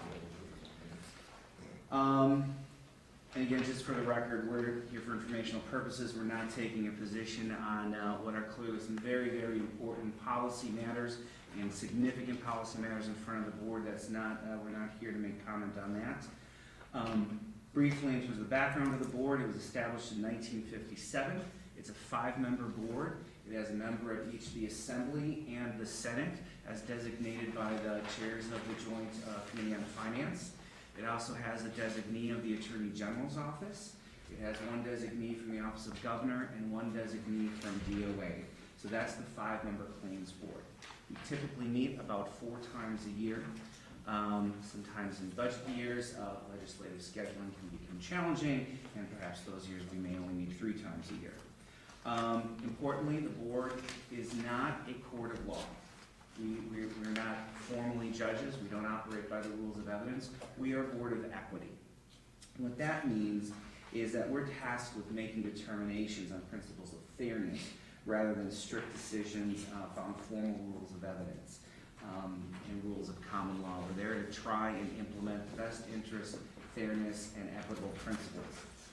The board serves several functions.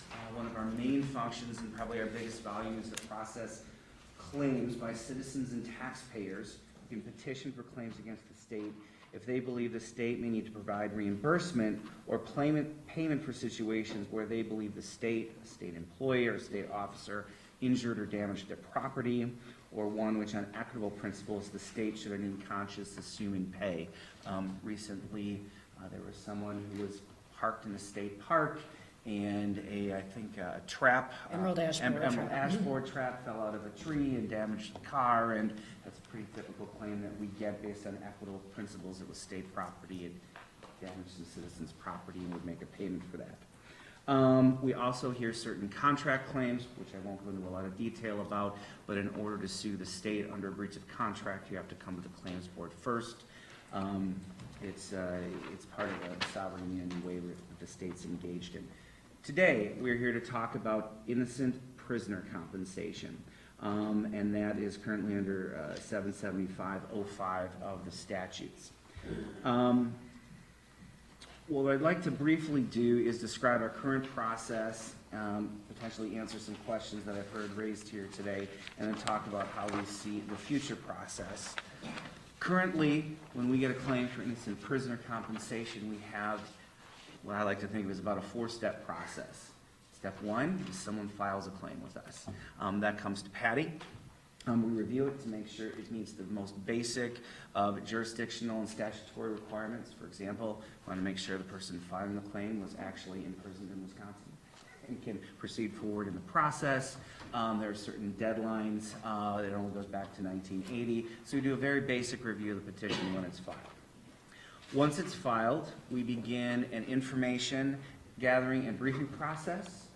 We notify the sentencing judge, we notify the district attorney, and we give each side an opportunity to provide any information they want to the board in writing. It can be pleadings, it can be letters, it can be court transcripts, anything they think is germane to help us make our decision. We give each side 2 kicks at the can, if you will. The petitioner files, it goes to the DA. The DA oftentimes will respond back, and we go back and forth twice to make sure we develop the full record. At this point in the claims board's process, this back and forth takes about 130 days. It's a typical court briefing schedule. You often give someone 30 to 45 days to file and then write a response, and it goes back and forth twice. If we add up all of those dates, that's about a 130-day time frame. That's step 2, is the information gathering process. Step 3, we ask the petitioner, do you want a hearing? If they do, we put them on for a hearing at the next available claims board. Step 4 is we meet at the claims board to determine, make a final decision, and then we issue our final decision. That's the basics, and that's outlined in one of these handouts right here to understand our current process. In looking at the bill, the biggest change from a procedural standpoint, from a claims board perspective, is now these cases will be referred to the Department of Hearings and Appeals. And that is a significant change in the sense that this is going to move it from a much more informal process in front of the claims board to a formal legalistic process in front of a judge, a Division of Hearings and Appeals judge. And in the way the process works is once someone files with us, there are certain timing obligations. We got to get it to the judge. We got to get it to the district attorney. The district attorney and DOA now have to determine whether they want a hearing. They have 30 days to do that. One of the questions we have is how is DOA going to figure it? Now, DOA is different than the claims board, but presumably the attorneys at DOA are going to have to look at this. If the district attorney doesn't weigh in and decide whether we want to fight this or object to it or request a hearing. We don't have to. Neither does the DA. We've got 30 days to make that decision. Once that happens, it will go over to a judge at the Division of Hearings and Appeals, and they will look at the petition, and they will decide whether they need to have a hearing or not on the claim. If they decide they need a hearing, then they get to set one within 60 days. Presumably at that point, the district attorney and DOA would be notified that there's going to be a hearing on the case. And at that point, it's not clear whether the DOA or the district attorney have to participate, but there's some language in the bill saying that DOA has to represent the interest of the state. Now, we heard some testimony a moment ago that says the DOA doesn't have to fight these hearings, and that may be true. What we're not sure of is normally when you have a judge in an adversarial proceeding, there's usually 2 sides, and if the judge calls for a hearing and the petitioner is representing their interest, and the state by statute now has to represent the interest of the state, it seems that we're supposed to advocate against that petition because it's an adversarial proceeding and it's got to go in front of a judge, and if there's only one side to the case, it's not entirely clear how that will work. We could always, I think the sense I was getting from the former speaker was, well, maybe we can just file something saying we don't object to any of this, and we can probably do that as well. But I guess my point in that, and one of the reasons we have come here today, and I think there was some earlier testimony that there are previous bills and previous legislators that maybe looked at these issues. Patty and I stand ready, willing, and able to answer any questions anyone has about process and procedure, because our goal, as the board who has to implement this, we simply want clarity. We simply want to know exactly what it is we're supposed to do and how to manage these so we can implement what I think is a goal here to make this more efficient and easier and more productive for those very, very deserving claimants who file with the board. So the more clarity, the better from our standpoint. So the new hearing procedure does raise some questions in our mind on exactly what our role is. Notably, the statute does not give the petitioner a right unilaterally to request a hearing. It is only the judge, the district attorney, or the DOA who can call for a hearing. The petitioner himself does not have that right as we read the statute. Once that evidentiary hearing is held within 60 days, as an aside, I would say DOA is not a criminal prosecution entity, so if we're going to be taking this role, apparently we're going to have to look at taking the opposite position in a case of DA prosecuted, and we're going to need access to their files and whatnot to be able to evaluate and resolve the claim. If the judge makes a decision, if they deny the decision at that point, if the judge holds a hearing and says this is not a particularly deserving plaintiff, they haven't carried their burden of proof, then that ends the process. If the judge at that point says, yes, we're going to find that they are entitled to compensation, at that point it comes to the claims board. At this point, the claims board will have to convene another hearing to make a final decision on compensation. I've heard some discussion back and forth today on the compensation and the rate. The language of the statute right now says that the claims board must determine an amount to equitably compensate the claimant at a rate of $50,000 a year. And I think we've heard from some folks that that means we can do up to $50,000, and other folks says it has to be $50,000. I very much would like absolute clarity on that, because those are situations that actually have been litigated in the past against the claims board. And again, the plea here is for, I shouldn't say plea, but the more clarity, the better to help implement the goals here is what we're searching for. At that point, it will go to the claims board for hearing. We'll make a decision. If we do determine if we issue it at the appropriate rate, if that's the way this is implemented, we'll make a determination. There's some deductions we have to figure out, and apparently that will be up to Patty to mine the court records to see what type of deductions we'll have to figure out. There was some conversation here about waiver of claims. I think the previous testifier accurately described is that there isn't a waiver of claims against the state. I'm not sure the state could waive federal claims anyways. There probably be some challenges there, but rather the claimant has to assign their right to those monies to the state. Typically, when we pay out a claim, we pay out a lump sum. We don't issue it out over years. We make a determination, here's how much the person is entitled to. We issue a check. That usually takes about 4 weeks to get through processing to actually issue a check like that from the state. We would issue a lump sum. As we read the bill in the future, if someone then did file a lawsuit against the state at the federal level, we'd have to go and we'd have a lien against that, and we'd have to figure out a mechanism to try and collect and claw back those funds. Finally, I would note that the effective date of the bill will allow prior claimants to come back in front of the claims board and to go through this whole administrative law judge process and bring their claims anew. Just in terms of going back to about 1997, we counted about 26 or so people who filed.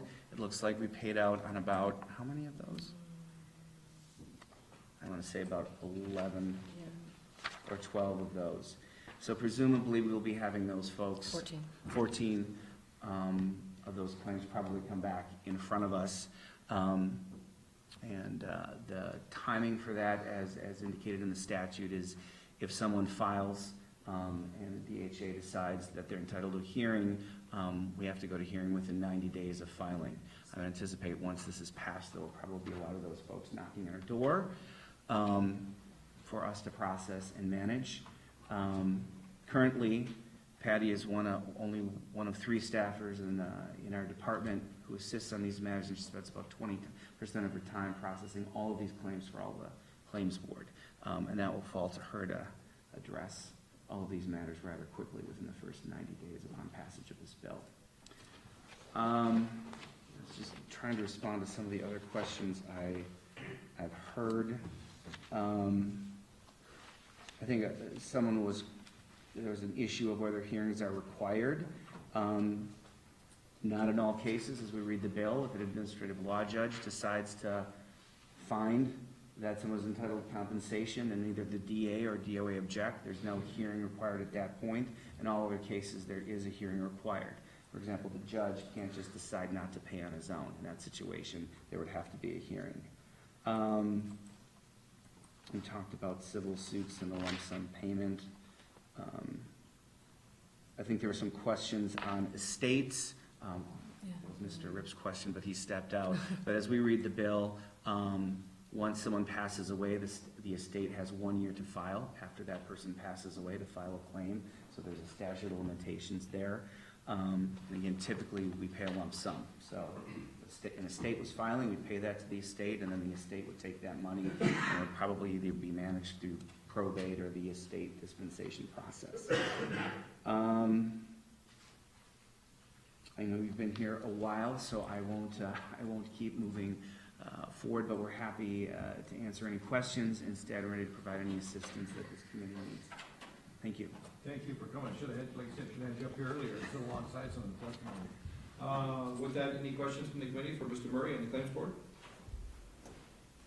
Representative Branson?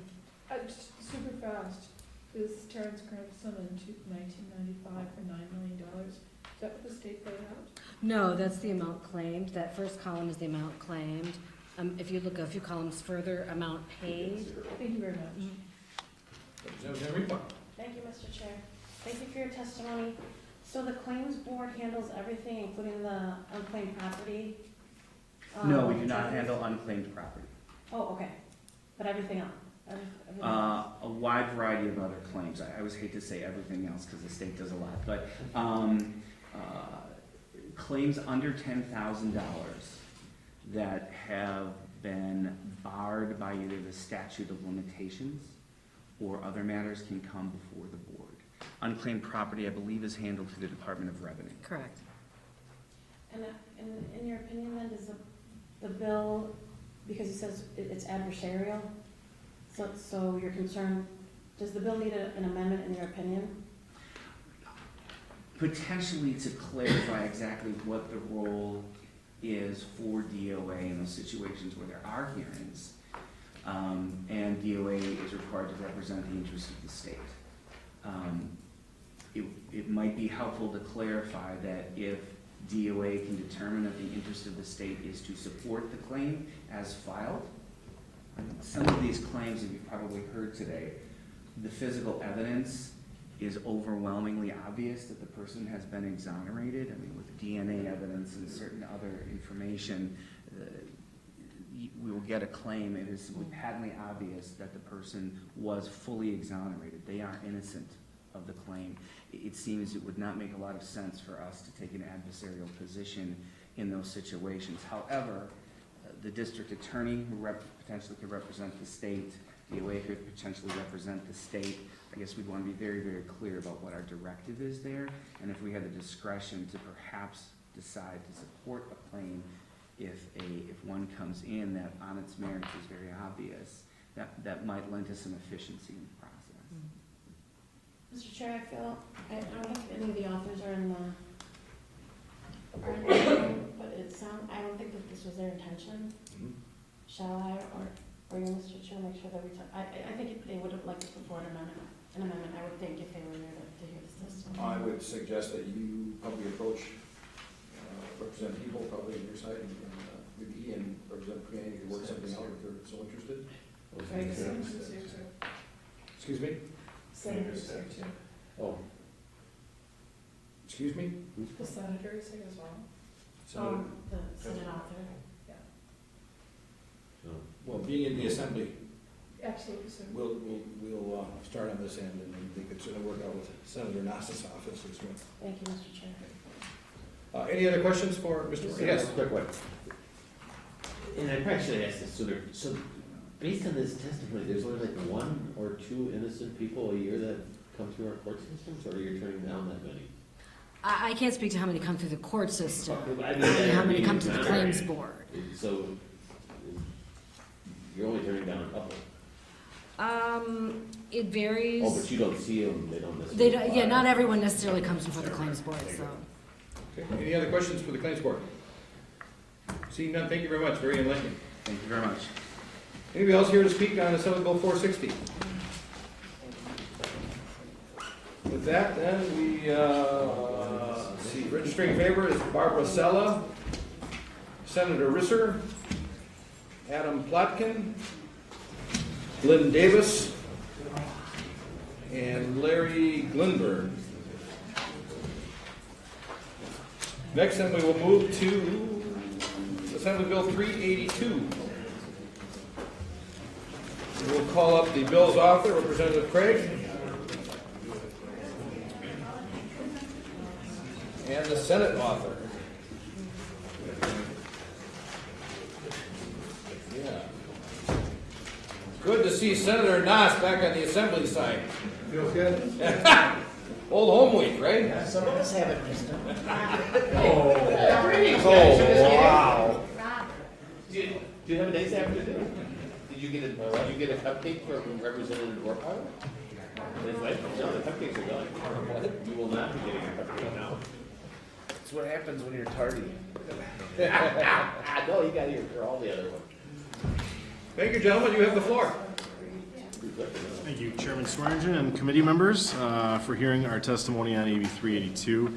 The bill is an attempt to increase legislative oversight of government agencies and allow our citizens an additional avenue by which to contest agency actions. Generally, the statutory process under which the Legislative Audit Bureau operates is a reactive process. Too often, by the time a potential problem in government has been identified, an audit is then ordered, and then the audit report comes back to the legislature, the political will to pursue reform is lost. The Legislative Office of Inspector General created by this bill would complement the Audit Bureau by providing a proactive organization that will pursue waste, fraud, and abuse on a continual basis. Under the bill, the program would be funded using already appropriated funds, and I have little doubt that this investment in government oversight will more than pay for itself in taxpayer savings. The legislation would expand on the work of the LAB by placing inspectors general who work for the legislature inside state agencies. These IGs would have carte blanche to investigate waste, fraud, and abuse within the agencies. Additionally, at the joint direction of the committee chairs of jurisdiction in both bodies, or by the direction of the Assembly Speaker and the Majority Leader, inspectors general could be directed to review specific agency programs or initiatives, making legislative committees more engaged in oversight than they already are. In addition to the new oversight, citizens affected by agency action will gain the ability to petition an inspector general to determine if the action was consistent with the law or an administrative rule. In closing, the new oversight authority will help make our government more responsive, more responsible not only to the legislature, but also to our constituents who deal with these agencies on a daily basis. And I'll turn it over to Senator Nass. I'll abbreviate since you have my testimony, so let me begin later on in the testimony instead of going through all the detail, which you can certainly read yourselves. All levels of government struggle with developing procedures for preventing waste, fraud, and abuse. While in Wisconsin we already have a significant contributor to these efforts in the Legislative Audit Bureau, their mission often relates to conducting a thorough study of the problem in the aftermath and identifying potential policy recommendations for the legislature. AB 382 attempts to create a more proactive authority aimed at prevention and more timely intervention in ongoing situations of waste, fraud, and abuse in state government. Properly functioning inspectors general could limit taxpayer losses, more rapidly identify fraud cases requiring involvement of law enforcement, which would be the Department of Justice, and lead to a more timely sharing of information on such situations with the legislature. We envision the Office of Inspector General working in a complementary manner with the Legislative Audit Bureau. Each will have functionally different duties while sharing an overall mission of combating waste, fraud, and inefficiency and misconduct in state government operations. The bill envisions a financing system for the Office of Inspector General based on assessing costs of the Inspectors General activities to each agency for the investigations. This financing mechanism would be the most cost-effective, I believe, for the taxpayers. Since the 1980s, the legislature has permitted the executive branch to increase its administrative powers and spending authority, but repeatedly failed to utilize the oversight powers of the legislative branch to protect the interests of the taxpayers. Regardless of the party in control of the two houses, legislators both knowingly and unwittingly have empowered the executive branch to resist our oversight authority. These long-term structural changes have increased the potential risks of waste, fraud, and abuse in state government. Taxpayers have often been frustrated with the legislature's plotting response to serious problems within state government. Passage of this legislation and the creation of the Office of Inspector General would be a major step forward for the legislature in developing a more aggressive approach to our constitutionally obligated oversight duties. Confronting waste, fraud, and abuse should not be seen as a Democrat or a Republican issue. It should be a bipartisan obligation of every member of the legislature to protect the interests of the people that we serve. Thank you for the opportunity to testify. Thank you very much, both. And obviously, the three words, waste, fraud, and abuse, anytime we can pay more attention to that is greatly appreciated. Any questions from the committee? Representative Sinicki. Thank you, Mr. Chair. Yes, waste, fraud, and abuse, that seems to be the buzzword for the majority party here. I've got a couple of questions, if I could. First one is, the cost for the salaries and benefits, is that coming out of the current budget, or, so they're gonna absorb this money in their current budgets? Correct. We talked to the department to see if that's possible. I am not. My response would be, I'm not really concerned about it. We've got a $70 billion budget. And I find it hard to believe that inspectors general wouldn't be able to find an amount of money, not just waste, fraud, abuse, could be inefficiencies. That happens too, where they can make suggestions to operate more efficiently. So even if you assume someone's at $150,000, let's say even $200,000, I find it hard to believe they can't find $200,000 in various ways in the departments that are identified. I truly believe that. I think they'll find it. So what will the salary range be for the? It varies depending on the departments. If you look at the fiscal estimates that came in from the various agencies, it basically ranges in high tens of thousands of dollars to the UWs, which is far and away exaggerated compared to all the other ones. I think they have a total estimate at like just over $2 million. But if you look at the other agencies that provided reasonable estimates, you're somewhere in the neighborhood after benefits of like $130,000, $140-ish thousand for cost. For inspector. Correct. One more, should I may have a few more after other members ask their questions. What will the qualifications be for these jobs? We don't have it delineated in the proposal. So you have auditors that are in the audit bureau. You don't only have auditors though. You have individuals who are not accountants that do performance reviews in the audit bureau. So we don't have, to my knowledge, any formalized criteria over there. I didn't put any in this bill. I'm certainly happy to look at whatever ideas the committee might have. It's not, the bill is, I'm more than open to revisions to the bill if it's an idea that's worth meriting. But if you look at the audit bureau, you don't have accountants all the way down the line. Well, in the various departments are able to set up their criteria for when they hire, what the qualifications are, similar to the Legislative Audit Bureau or other agencies. So I don't know that we have to in statute identify here are all the criteria that you must have in order to be an Inspector General. And I'd say one other thing. So if you have an Inspector General that's in the DOT, I would much rather have a person that has some level of engineering experience in that job rather than necessarily a bean counter. A bean counter would be helpful, but that level of qualification might not translate over to the Department of Health Services, where someone who has experience in the medical field might be beneficial also. Representative Zimmerman.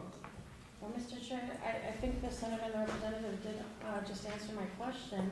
There is no criteria that one of these inspectors general has to meet, because this bill, what it's going to do is pretty much assure that partisan political operatives will be appointed to these inspectors general positions, and they'll be paid a six-figure salary. I would say on average anywhere from $90,000 to $100,000+ a year. And I see Representative Craig tried to kind of work his way around that because you talked about the price per inspector, but how many inspectors will there be? How many inspectors? There's 13 agencies that are There's 13 identified. inspectors. So if I do the simple math, that's at a cost of 1 million, up to and more than $1,755,000. And I say more because that doesn't include the staff that's gonna work under them, correct? We don't delineate that there would be a staff that's underneath them.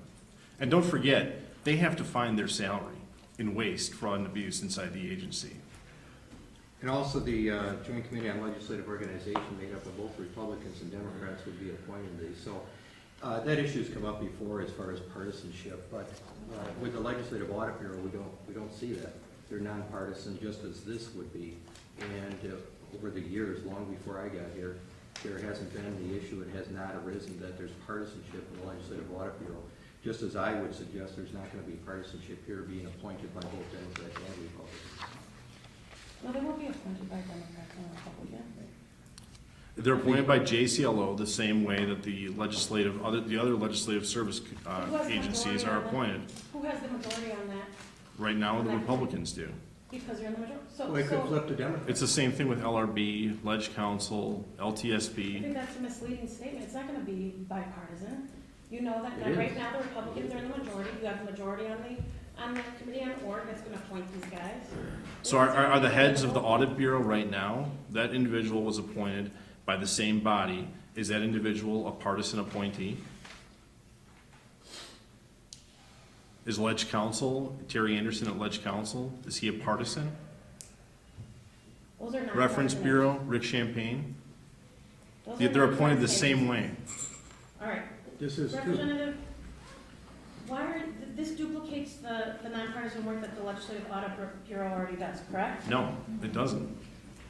Well, I'll give you an example, maybe that'll help. If we had inspectors general in the departments right now, for example, WEDC, where they're, I've been out there saying, we got a problem.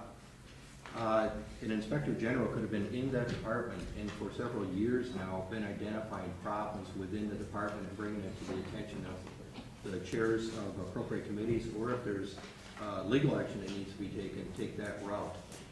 There is a person over in the, he's retired now, but Department of Revenue, that was scamming the system on mileage reimbursement.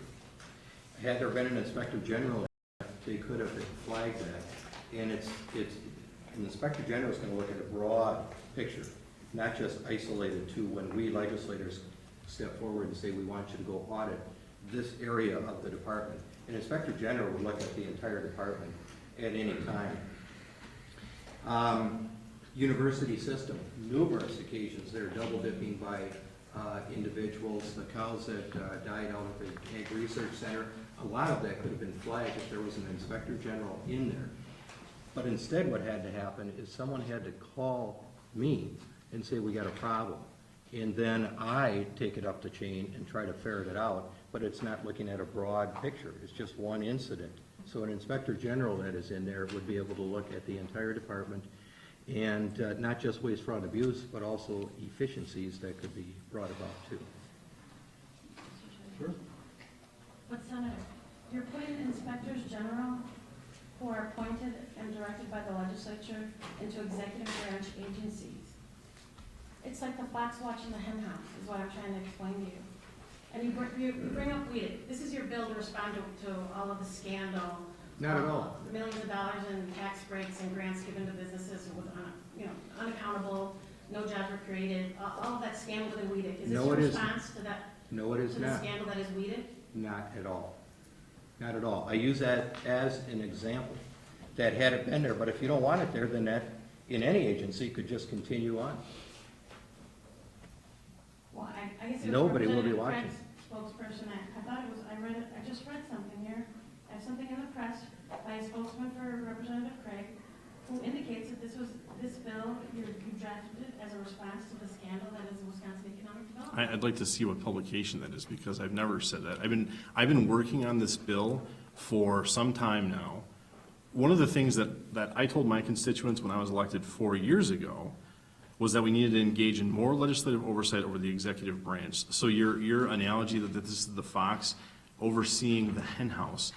Last I checked, we are legislators who have to conduct oversight over the executive branch.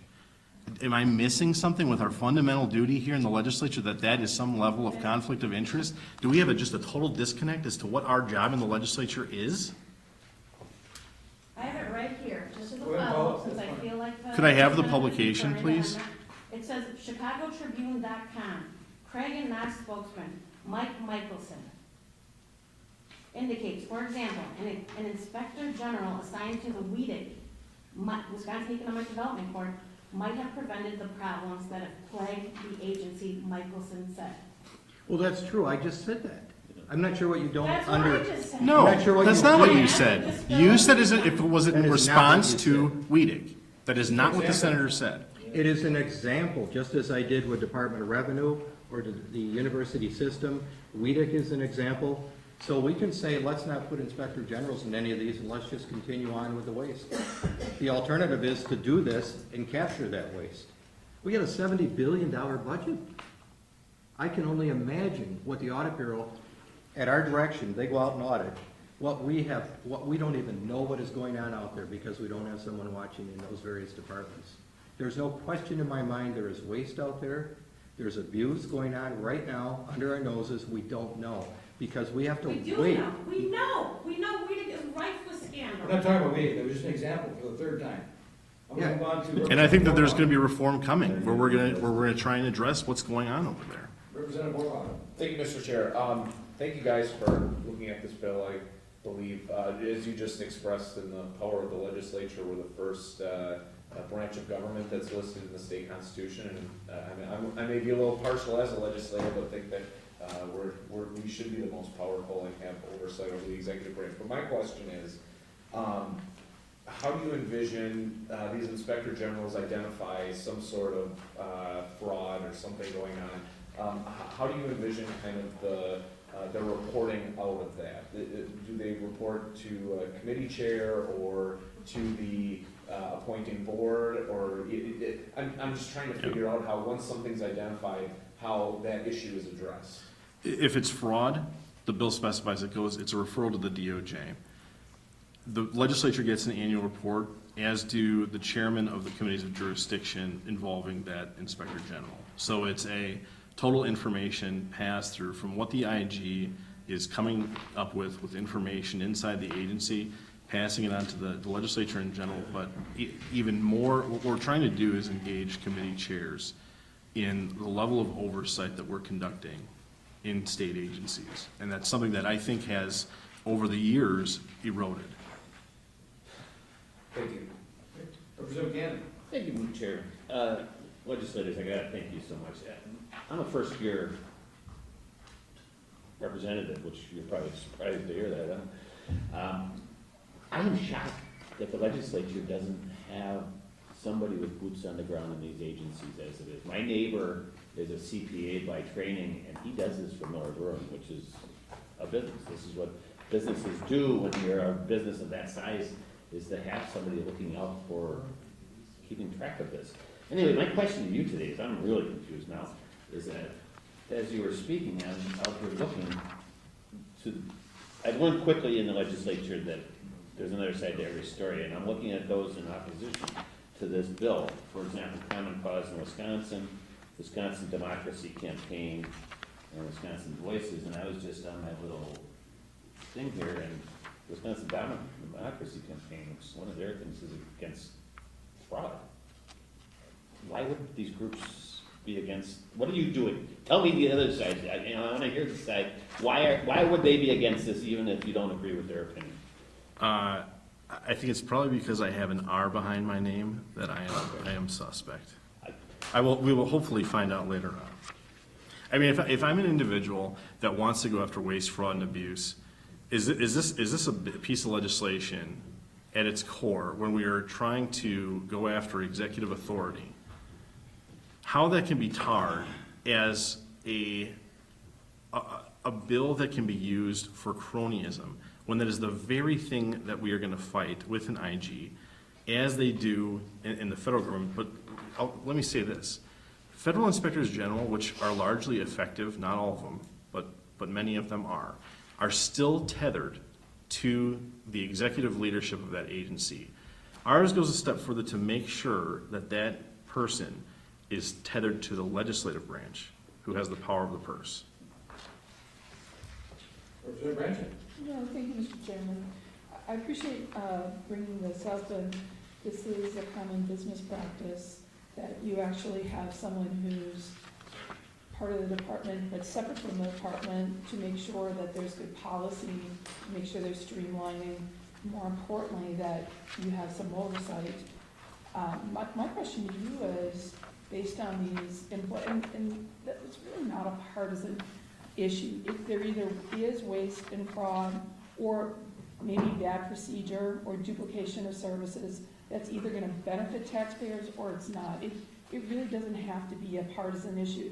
There is issues that can make things better, or there's not. That being said, for the individuals that would have these positions, usually there's some sort of financial gain if you can find, is that going to be part of those positions, that there'd be, to incentive that you're looking for those options, that you don't become married to those departments, and within those departments become too familiar, and then decide, yeah, you know, John's a nice guy, and he does good work, and I'm gonna, so my question is, will there be financial incentives, because that's usually how these are set up. That's not in the bill. I'll say this, take the UW system, where we saw a slush fund, which I believe has ballooned now even further. They're the ones that came in and said, hey, our audit division is, you know, it's gonna cost, you know, $2 million if we're gonna reflect what the auditing body inside that institution is right now. Well, God help us if we're spending $2 million in auditing in an institution that couldn't find $750 million in a slush fund for the taxpayers of Wisconsin. So my direct answer to your questions is it's not in the bill, but if you have some major agencies that are wasting money in a profligate manner, would there be an incentive for them to expand their staff to find more ways? I guess that perhaps may be the case, but there is no benefit that's drawn into the bill.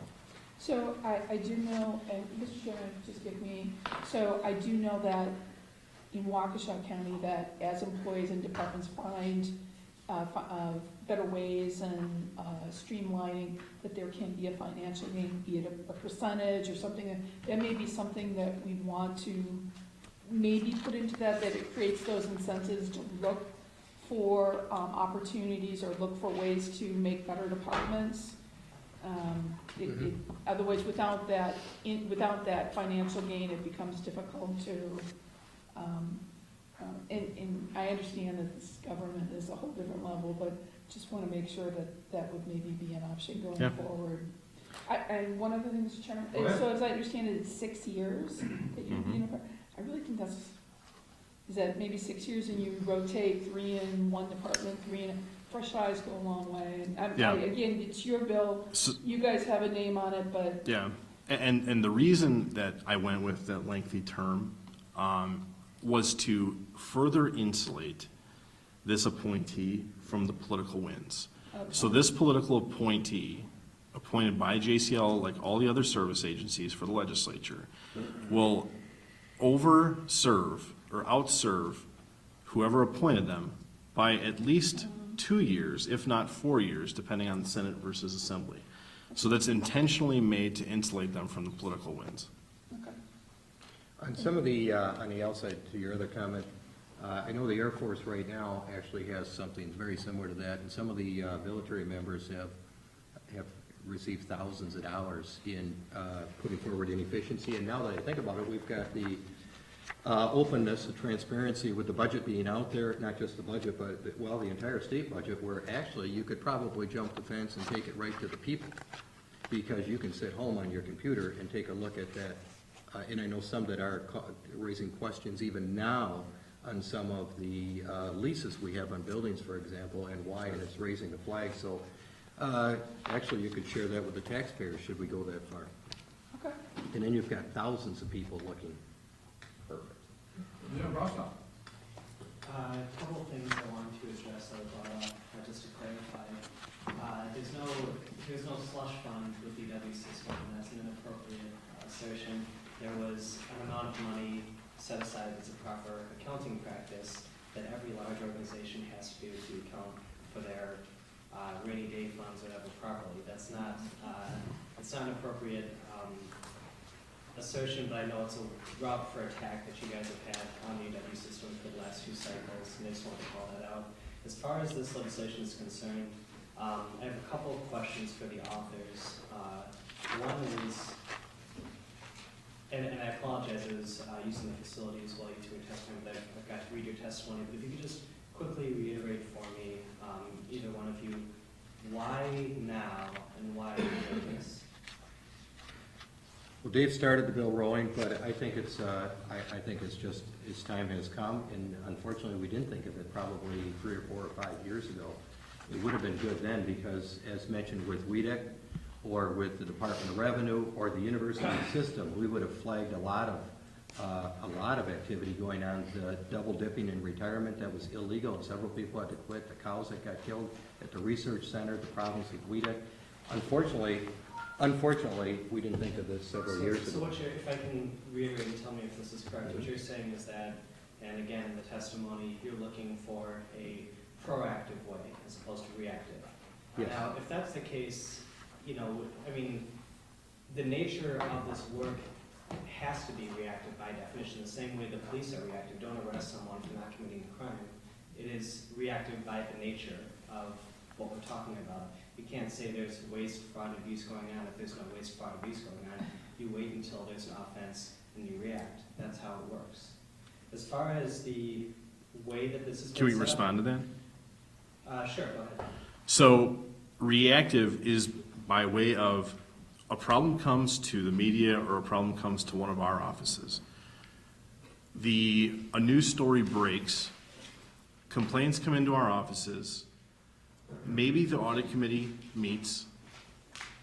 The audit committee then may order an audit. 15 months later, that audit may come back. That is a reactive process. So you're saying that, and as you said in testimony, the political will to pursue reform is lost, right? Correct. That's your argument that there's no political will out there to pursue the Sometimes that's the Sometimes it's reality not, sometimes of the it way is. that we have situated the audit bureau's duties. Mhm. The other proactive way is if I am a person who is not acting in a way that's appropriate, that the taxpayers expect, I have a deterrent in my agency that I know is looking for waste, fraud, and abuse. That is a proactive measure because it is deterring bad Right. behavior. Except Just like a that- comptroller would in a corporation. Right. Except that we already have a system that works. As you've already said, and you said in your testimony, we have a legislative audit bureau that works, that both parties have agreed is a fantastic system, and it works. And it's worked for years, it's worked for 50 years. And not only that, but they're specifically tasked with, they wrote it down, investigating all allegations of fraud and other improper acts by state agencies, employees, and contractors. That's what they do. So we already have a system that works. We're trying to find a solution to a problem that doesn't exist. And again, to take a proactive approach versus a reactive approach, you have to wait till something happens. That's how the nature of waste, fraud, and abuse works. I did have a question though, as far as... Can I respond to Yeah, that? absolutely. So by that line of thinking, waste only exists here in state government if the audit bureau is ordered to, either through the statutes or by the audit committee, to go find it. Otherwise, we shouldn't worry about waste that could be unveiled by a proactive inspector general. Right, I don't want to, well... That is the we can- contention? No, the contention is that this is a setup to go after agencies and to go after people that you have a problem with, like the EW system, by accusing them of these slush funds, and this is a way that you can appoint someone to proactively intervene before the courts and before the appropriate agencies that we have now already set up can properly execute their processes. But on that note, I didn't want to get lost on that subject. It's just a little tangent. I wanted to ask my last question on this piece, and then I'll be done. I'm just glad you agree there's slush funds at the UW, but that's okay. It was just quoting, I don't agree with that. That's a wildly inappropriate accusation, but I will say that the question I had, which is, right here in the bill, description, a person requesting such a review must do so before the commencement of a contested case or similar state agency review process, right? Yeah. Why is that in there, and why is it being done that way? You don't want to interfere with an executive process. So in other words, if the individual is already receiving their due process, we don't want that individual interfering with that. But doesn't this preempt the courts from doing their jobs? No. How does it? Because, as I quoted, I'll say it one more time, a person requesting such a review must do so before the commencement of a contested case or similar state agency review process. That's an administrative case, and we can have, I can ask the chairman to have ledge counsel reaffirm that. Would that help you, Representative Bostoff, if Please. Ledge Council weighs in? Thank you. Can you just repeat the question? This is in the final paragraph, in the second sentence. It says a person requesting such a review must do so before commencement of a contested case or other similar state agency review process. So I guess the question is, why are we preempting this process that already exists, not letting it go through its proper Well, channels? the courts, you said the courts. And what is the question? Just, Well, I guess my real question was to you guys, why is it being done that way as opposed to letting the process play out? But No matter what, the person has their fair duty to go to court and sue whoever they want to sue, including a state agency. The bill does not say anything about that. They're talking about the administrative process, a contested case through the administrative process to make sure that an agent of the legislature is not interfering in the function of the executive branch by giving someone their due process proceedings through the known administrative process. right, they need to do it beforehand. Correct. Telling them to go, to intercept that process or to preempt it. It is before they have formally petitioned the agency for that process. Right. So, meaning we have a system already set up, we have the ability to process these, but we're gonna preempt that, we're gonna interfere with that, we're not gonna allow that to take place. Right? I've only been here 4 years. I have seen several situations where an administrative agency, Republican agency, did not obey provisions of the law. And we have had to proactively, when contacted by individuals, go to the agency, perhaps even with a legislative council memo, and say, this appears to violate the law. Yes, so mistakes can happen, or maybe it's even Right. deliberate. You know, you talked about WEDC before, but whatever, you know, it doesn't need to be a specific example, but when that happens, even in those situations, we have a process to deal with it now, correct? Except for, we do not have an automatic provision that says that the legislature is gonna have a report about it. Right, we as legislators do that. I'm not gonna find out about all the misapplications of the law or administrative rule in these instances. Under our bill and under the process that's laid out here, the Inspector General can collect that information. So we might get a call about some dysfunction at one of our agencies, Department of Health Services. That information, I might not talk to Senator Nass about a constituent issue. The Inspector General, however, would be a central collection point for information on a deficiency that's in the agency. The Inspector General could then use their discretion to determine whether or not follow-up is required. If there's 5 complaints on this, if there's only 2 complaints on this, that IG has the ability to collect that information, pursue it, and then has to report to the legislature on the deficiency those found. Or conversely, to say, this is not an issue, we're not gonna be doing anything with this, right? Correct. So if there was, you know, a huge environmental, lawbreaker, someone violates regularly, and they say, you know, I feel like, you know, I'm dumping this poison into your community, but, you know, I don't like all these fines, I don't like all these violations. They theoretically could go through this other process and not have to pay any fines. They could be found, oh, this is totally okay. No, the Inspector General does not have any executive authority. The Inspector General is collecting information and providing it to the legislature. The Inspector General isn't making any determinations on behalf of the agency. Well, it doesn't, okay, all right. I think we'll move on. We'll move on. Mr. Chairman, I have a yeah. clarifying point If I for you could, there. just mention, quite frankly, I didn't It's kind of humorous and actually kind of sad that I didn't think I'd run into this much resistance from a couple legislators regarding rooting out waste, fraud, and abuse in government. It's proactive. It's not after the fact, which the Legislative Audit Bureau has to deal with. And regarding the slush fund, that can be a definition. It's a slush fund. If I go out on the street and ask taxpayers, do you think a state agency should have $1.1 billion in a slush fund? They're going to say no. Now, you think that's a slush fund? I disagree. Thank you. Well, I don't, and I also. We'll move on, think that it's Representative Rostoff to appropriate Representative to Sinicki. talk about the scaling. I don't know how much money is in. the- Representative Sinicki. Thank you, Mr. Chair. You know, I'm confused. It seems to me that the majority party in this building honestly believes that if you attach the words waste, fraud, and abuse to any bill, the people out here in the state of Wisconsin are gonna fall for it. You know, when you look at this bill, first glance, yeah, it looks like a really good bill. Thank you. But, you know, there's a I think so too. But,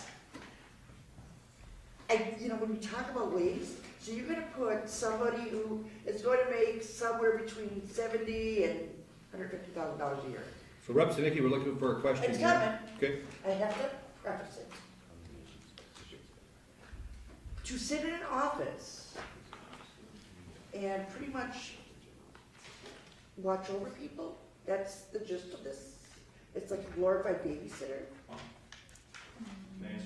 Yeah. Under the bill, that individual has carte blanche at all the documents that they would require To determine if waste, fraud, and abuse is going on. So, yeah, you could say the same thing about Audit Bureau, but the difference is, Audit Bureau conducts audits if the statute requires them, or the Joint Committee on Audit requires them to conduct an audit. This individual should be proactively looking for all the different types of paperwork that would document whether or not there's a deficiency in inefficiency in the agency, if there's misconduct in the agency, or just bad practices.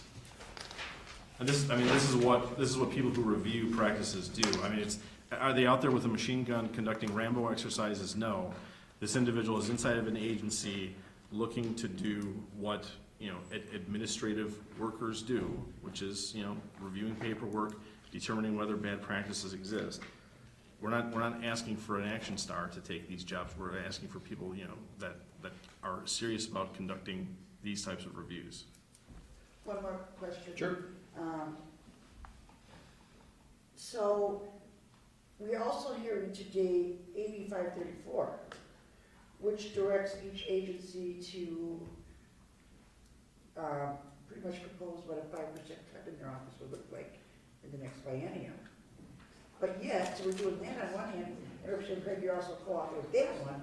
And then on the other hand, we're gonna pass this bill that they have to absorb the salary of a glorified babysitter. How do you justify that? Well, I don't, for one thing, I happen to be the author of this bill and I'm co-sponsored. I didn't have anything to do with the scheduling of the other bill. I did ask the chairman to have a hearing on this one. For one thing, I don't think you characterize the other bill, and we'll find out what the details of the bill are from the author, but I don't believe that that's a fair characterization of what that bill does. Do I believe that there is room to cut in state government? Yeah, I make no secret that out of $70 billion that we can find efficiencies and cut additional government spending here in Madison. But I don't deny, there could probably be some efficiencies done. However, to do it at the morale of our employees, I think and that's what you're doing. I mean, I can't imagine sitting in your office working, knowing that this man or woman is sitting at another desk, just waiting for me to commit fraud or, waste something. It's just, to me, it's ludicrous. Representative Zamripa. Thank you, Mr. Chair. Representative Craig, initially you wanted to write a bill that would eliminate the Legislative Audit Bureau, correct? Correct. Why? Because I wanted to replace the Audit Bureau with an agency that could do both reactive and proactive reviews of our practices. I didn't want to be redundant, but I heard out all the colleagues that had complaints, and apparently that's still not good enough for the left in Madison. But what we have done is left the audit bureau intact, because I do agree that they do a good job at what they do. The way the statute operates and has them conduct their business, I think, is dysfunctional. And that is why we are moving forward with this Inspector General bill, to have a proactive fiscal watchdog inside the agencies. Okay, so what I propose then is that the answer is not to create these inspectors general and force the agency to take another hit and have to pay for this. And again, they are political appointees. When you're complaining about the left, we're opposed to this because they are political appointees. Then produce a bill that shows. The staff and the inspectors general are gonna be unclassified. What does that mean? That means they have no expertise. I will wait for There's no requirements that they have to meet to be able to perform the job other than being essentially a political appointee. I anxiously await your bill to reform how we select the other heads of the legislative agencies then, to be consistent. But I hear you say you don't like the audit bureau, I never said because that. they do their work after the fact, or they're not proactive enough. The way that the statute has their work written, like I said, the audit bureau does a fine job at what they are statutorily required to do. The statutory structure under which they operate, I do not think is a complete picture of what we should be doing as the taxpayers' watchdogs. Representative Craig, Mr. Chair, the answer then is to further empower a nonpartisan agency like the Legislative Audit Bureau, and you just sung their praises. He also said they were dysfunctional. He also sung The their way they operate praises, is Mr. Chair. dysfunctional. He also sung their praises. Then the answer is to further empower this agency and not appoint partisans, because otherwise you're gonna get attacked from the left, if you will. This is why you're getting attacked. You're putting political cronies into these positions and they're gonna get paid six figures, and the staff working underneath them is unclassified. And what does unclassified mean, Senator Representative? What does that mean when they're not classified? That means they don't even meet any requirements. There's no job qualifications they have to meet, other than being a good old boy. Just like the That's heads what of they the other gotta do. legislative Just be a agencies, good old right? boy. So you are calling the heads of our other legislative agencies good old boys. Is there classified or unclassified You gonna let him staff? answer the question? They are structured the same way that the Inspector General. Mr. Chair. Let's is let him there- answer. He just spoke. Let's let him Not- answer. Again, the way that the process is laid out in the bill reflects how the other heads of the legislative service agencies are structured. If you want to call that the political good old boys network, or whatever the term was that you used, I think that's insulting to the individuals who serve this body day in and day out. And our process, again, is the same process that is used to hire those individuals. Would you like to respond? I have an inquiry of Ledge Council. The staff working at the Legislative Audit Bureau, are they classified or unclassified? Do they have to meet qualifications? They're unclassified. All of the 5 service agency staff are unclassified. The statutes require all of the staff of the 5 existing legislative service agencies to be strictly nonpartisan. And that's the same language that's in here, so it would be, the representative's right, it would be the same. So there would be qualifications for the individuals working underneath the Inspector General? The staff would be required to be strictly nonpartisan. Other than that, the bill doesn't specify qualifications. Representative Call. Thank you, Mr. Chair. So I just want some clarification on a couple things, and some maybe for you guys, some maybe for Ledge Council.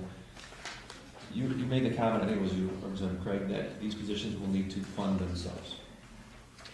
Is that in the bill, that their funding has to come from the money they recover? So again, I would assume obviously the first year that's not gonna be the case, but does it say year 2 and on, they're gonna lose their job if they don't fund their job? Can I defer to Ledge Yeah. Council? I'll have her explain, just so there's Okay. no. The bill requires that the costs be paid for by the agencies. And that money is recouped as a result of the fraud and inefficiencies identified by an Office of Inspector General be used first to pay for that office. And only after money has been used to pay for that office can it be used for other state programs. But the bill doesn't specify how state agencies shall pay for things other than by recouped money, as a part of the OIG's activities. So, that's what I thought, that it doesn't require that they find savings to keep their job and be paid out of savings. It's just that they do find savings That's correct. that would first go to pay those, okay. Can I clarify that, Mr. Chairman? So page 6, line 16 of the bill. In investigating waste, abuse, and inefficiency in state agency programs, the Inspector General shall endeavor to identify savings for state agencies that would pay at least the costs incurred by the Inspector General in carrying out the investigations. It's language of the bill. What line were you at? Starting with line 16 on page 6 of the bill. Shall endeavor. I've been practicing law for 20 years, I don't know what that means. I mean, it's, Like I said, I love that word. It's a $70 billion budget. Yeah, I'm just saying. We're all joking, we're all kidding ourselves, we don't think that there's. No, I just want a clarification, because you said they had to pay, and I didn't see that. So I just want clarification on that. Now, we've heard a lot of numbers thrown around on what this would cost per agency, and I've been trying to go through the fiscals, and you alluded to UW said, well, we already have this department, so if we replicate it, it'd be 2.9.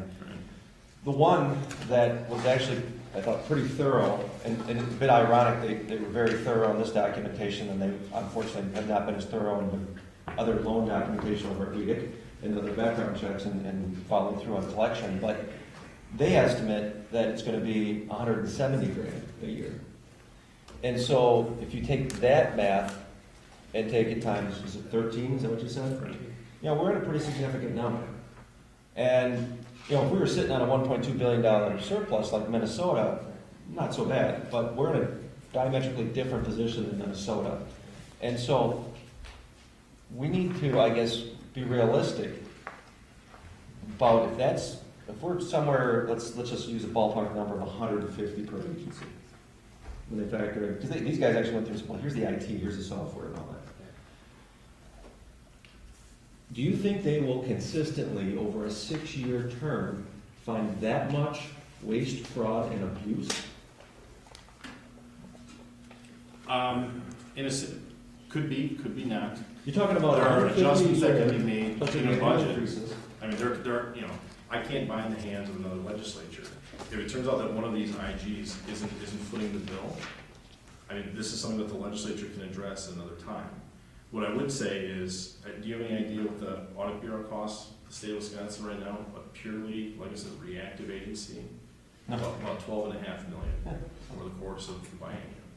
So we are talking about, at best, 10 to 15% of the cost of what we pay for the audit bureau right now as a reactive watchdog versus a proactive watchdog that will actively be saving taxpayer dollars. Well, I don't know if that's a fair apples to apples, because they do a lot of different things at Audit Bureau, but.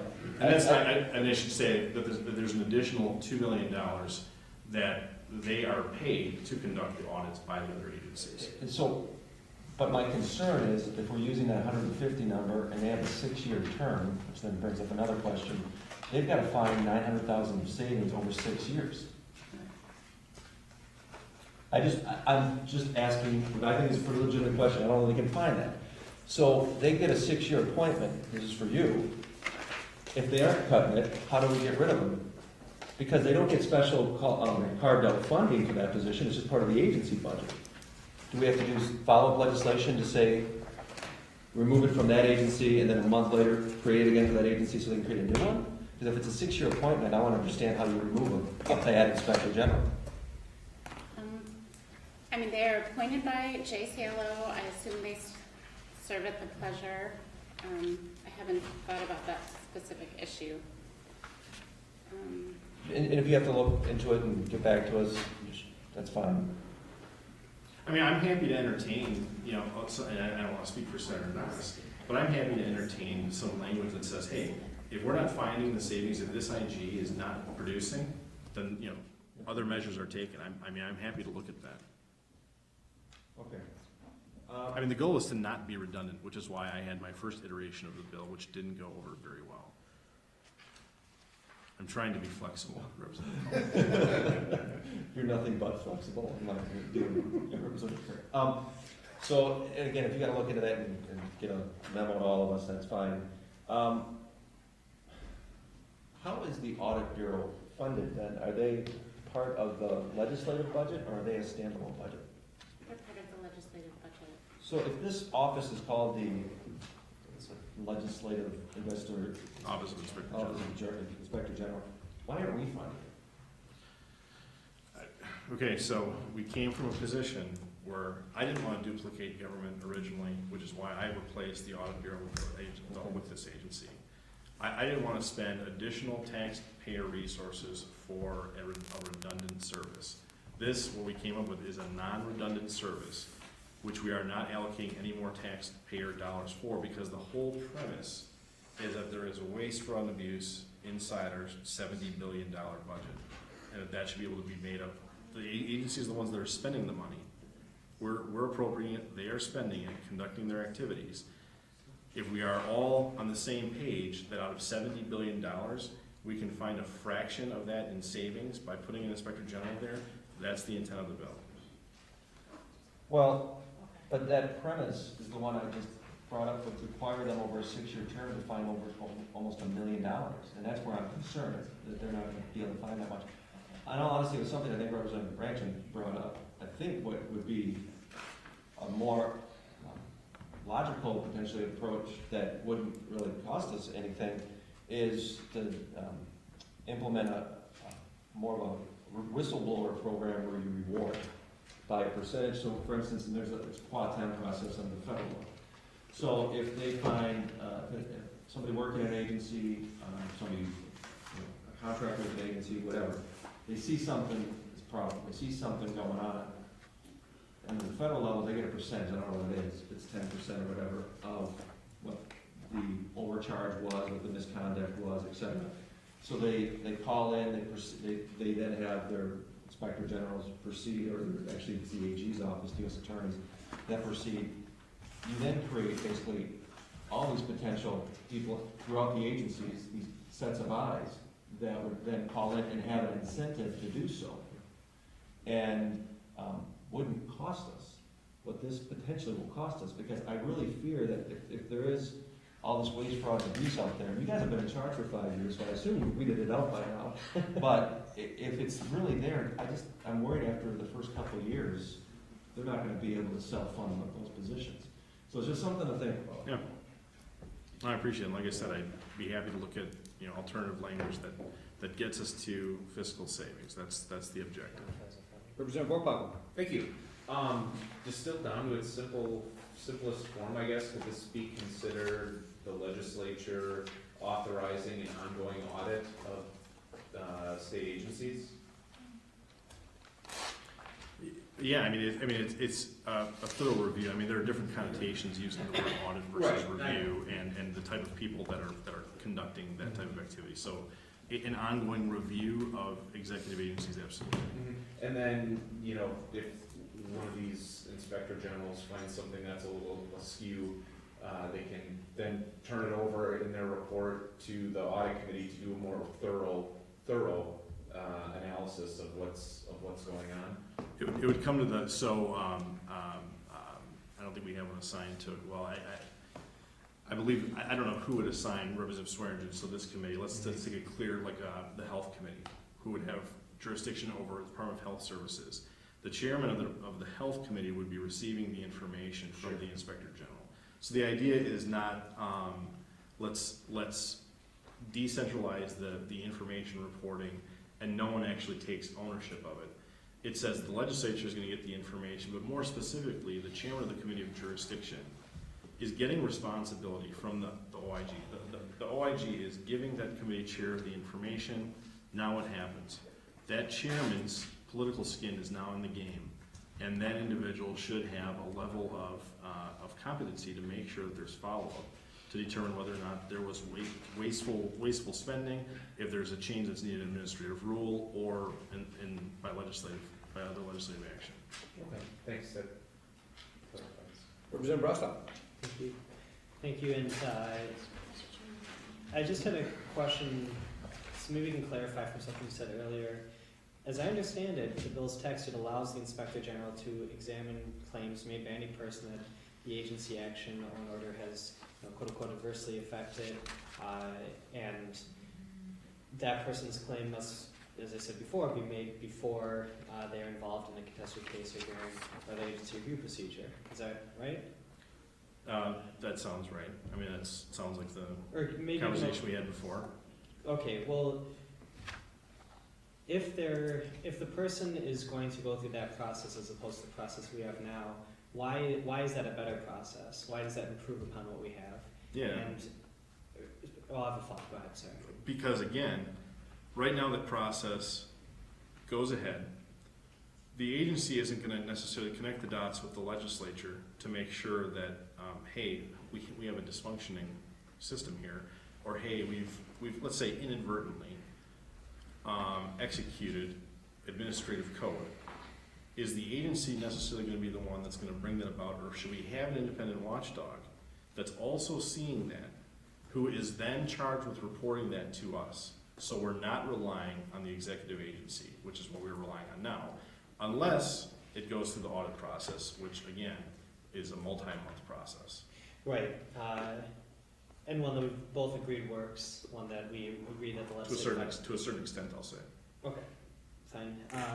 So, that being the case, is it possible that under this scenario, there could be abuse, waste, and fraud that happens more so than we have now? For example, someone who is, adversely affected under the, definition you've laid out, that is able to circumvent our system because the Inspector General has made a mistake or has not appropriately handled the case in front of him. Let's give an example, like, again, if it was an environmental violation, just to, kind of put a specific on it. What's the question? Is it possible that this could open us up to a situation where people are actually less accountable, where we're able to circumvent the laws and violations and rules that we have now in order to, well, leave it at that, and then I want to make a suggestion for a friendly after I hear what you have to say. And maybe be more comfortable asking the question to Ledge Counsel. No, because the Inspector General cannot operate on behalf of the executive agency. The executive agency has to render a decision. The Inspector General is getting information about what happened and then conveying that information to the legislature. So they're not going to, they can't short circuit the executive process, which is all we have right now, is the executive process. We're saying, let's put a set of eyes on that, of legislative eyes, that work for us to give us information on it. Right, and have the claimant go to the IG, the Inspector General, instead. They're not making a determination though. Like I said, the determination is still made by the executive department. That would not be appropriate for an agent of the legislature or like, one of us calling up the administrative department and saying, hey, do this, right now. We wouldn't be able to do that. And I don't believe that an agent under, whether it be Ledge Counsel, LRB, or the OIG would be able to do that. And that's correct, just to double check? I mean, I think this bill avoids separation of powers issues by essentially not having officers of Inspector General taking executive action or something that could be characterized as executive action. So I think to avoid that sort of potential constitutional problem, it would be interpreted in that way. Does that answer the question? Sure. And also, as we said before, there's obviously some concerns about, and especially the 6-year, given the political makeup of the state right now, to make sure that there's no even perception of anything wrong. Would you be willing to, instead of saying, that it's through the, how's it pointed on your, let's see.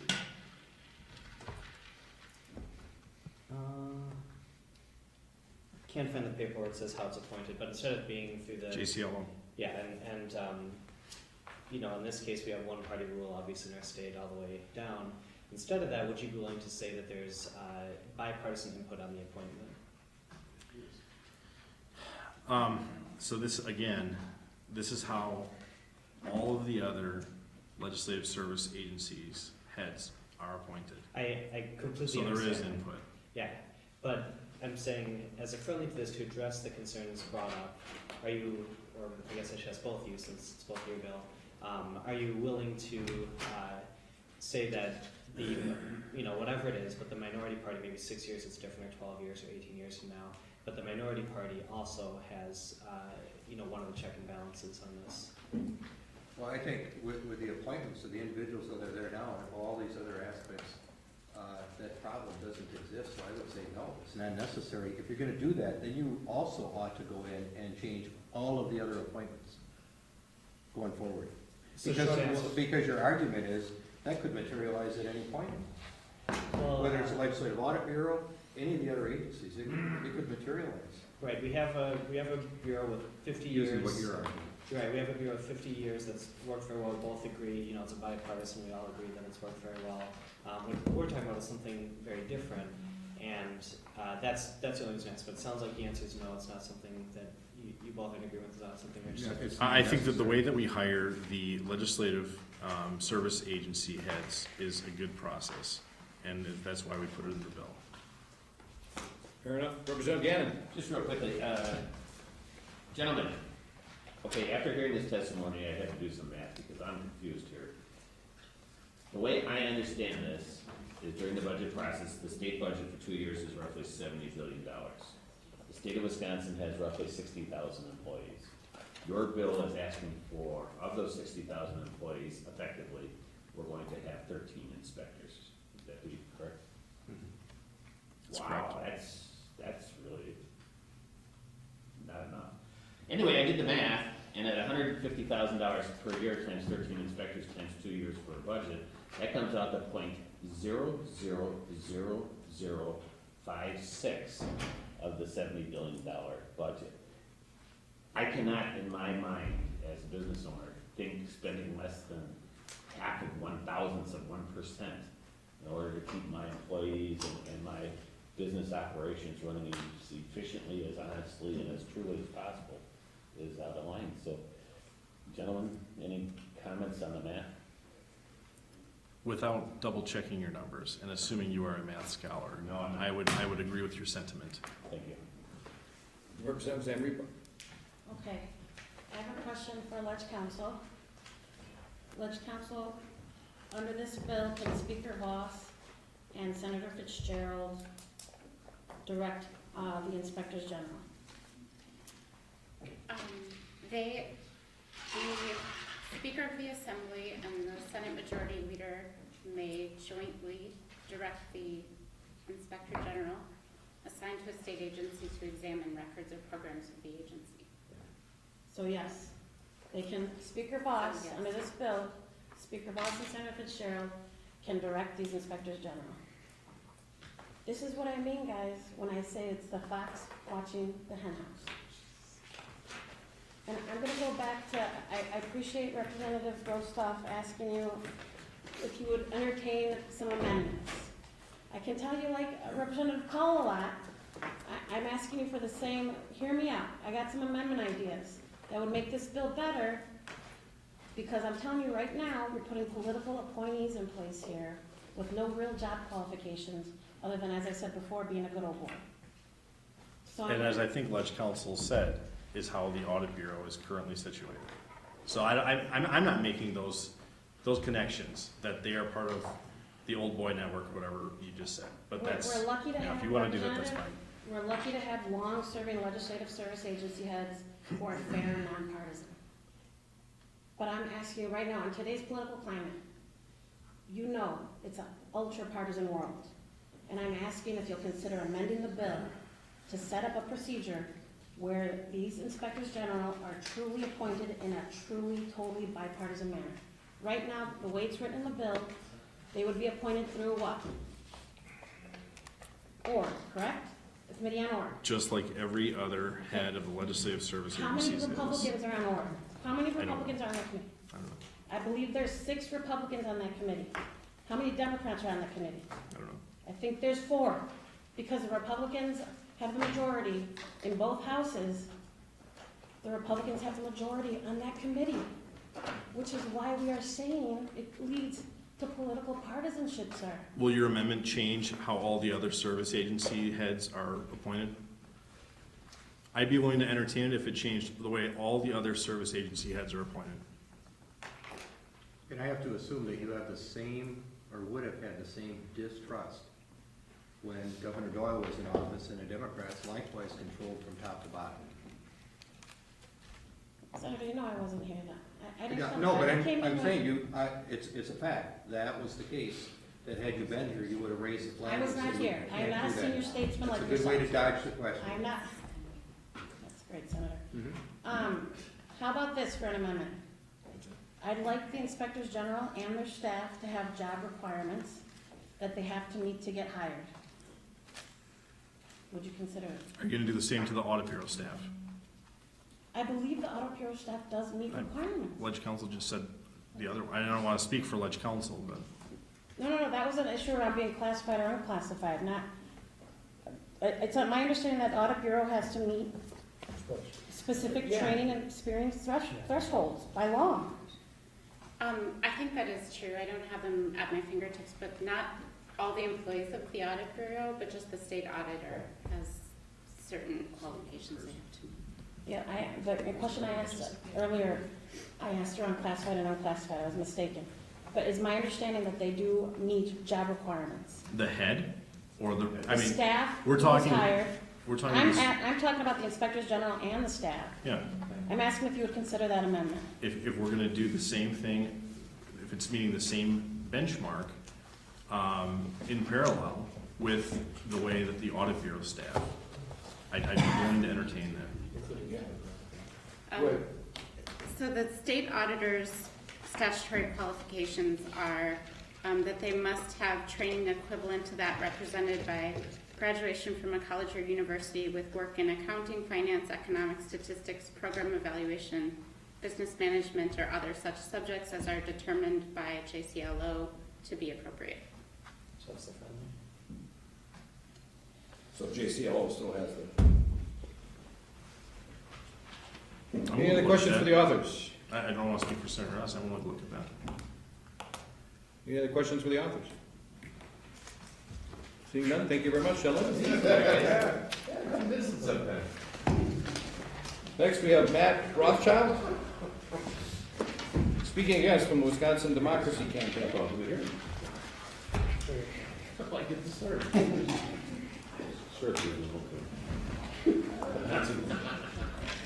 Thank you, Mr. Chairman. Thank you, distinguished members of this committee. I'm Matt Rothschild. I'm the Executive Director of the Wisconsin Democracy Campaign, now in its 20th year as an advocate for clean and open government in our beloved state here. The Wisconsin Democracy Campaign opposes Assembly Bill 382 for the following 5 reasons. First is cost. We just heard Representative Craig testify that each new Inspector General position could cost about $140,000 a year, and that doesn't include their staffs. And when I was reading the Legislative Reference Bureau on this, staffs were included, but not the cost for staffs. This will add more than $1 million to the state budget, which is already out of balance. Plus, the expense of the Inspector General and staff will be borne by each agency, many of which even now don't have enough funds to do their jobs properly. Second reason is redundancy. We already have the Legislative Audit Bureau in place, which is doing a tremendous job, according to comments by our elected officials in both parties who sit on the Legislative Audit Committee. And I was pleased to sit in on one of their hearings and heard them say or sing the praises of the Legislative Audit Committee, which is now in its 50th year, and it is already empowered to go after fraud, waste, and abuse. In fact, on its website, it says we investigate allegations of fraud and other improper acts by state agencies, employees, and contractors. And actually, in 2007, the Wisconsin legislature, through Act 126, created a fraud, waste, and mismanagement hotline that allows the public and individuals within state government to report suspected fraud and other improper acts by state agencies, employees, and contractors, which the Legislative Audit Bureau then investigated. So it's not just legislators who have to blow the whistle, citizens of Wisconsin can blow the whistle.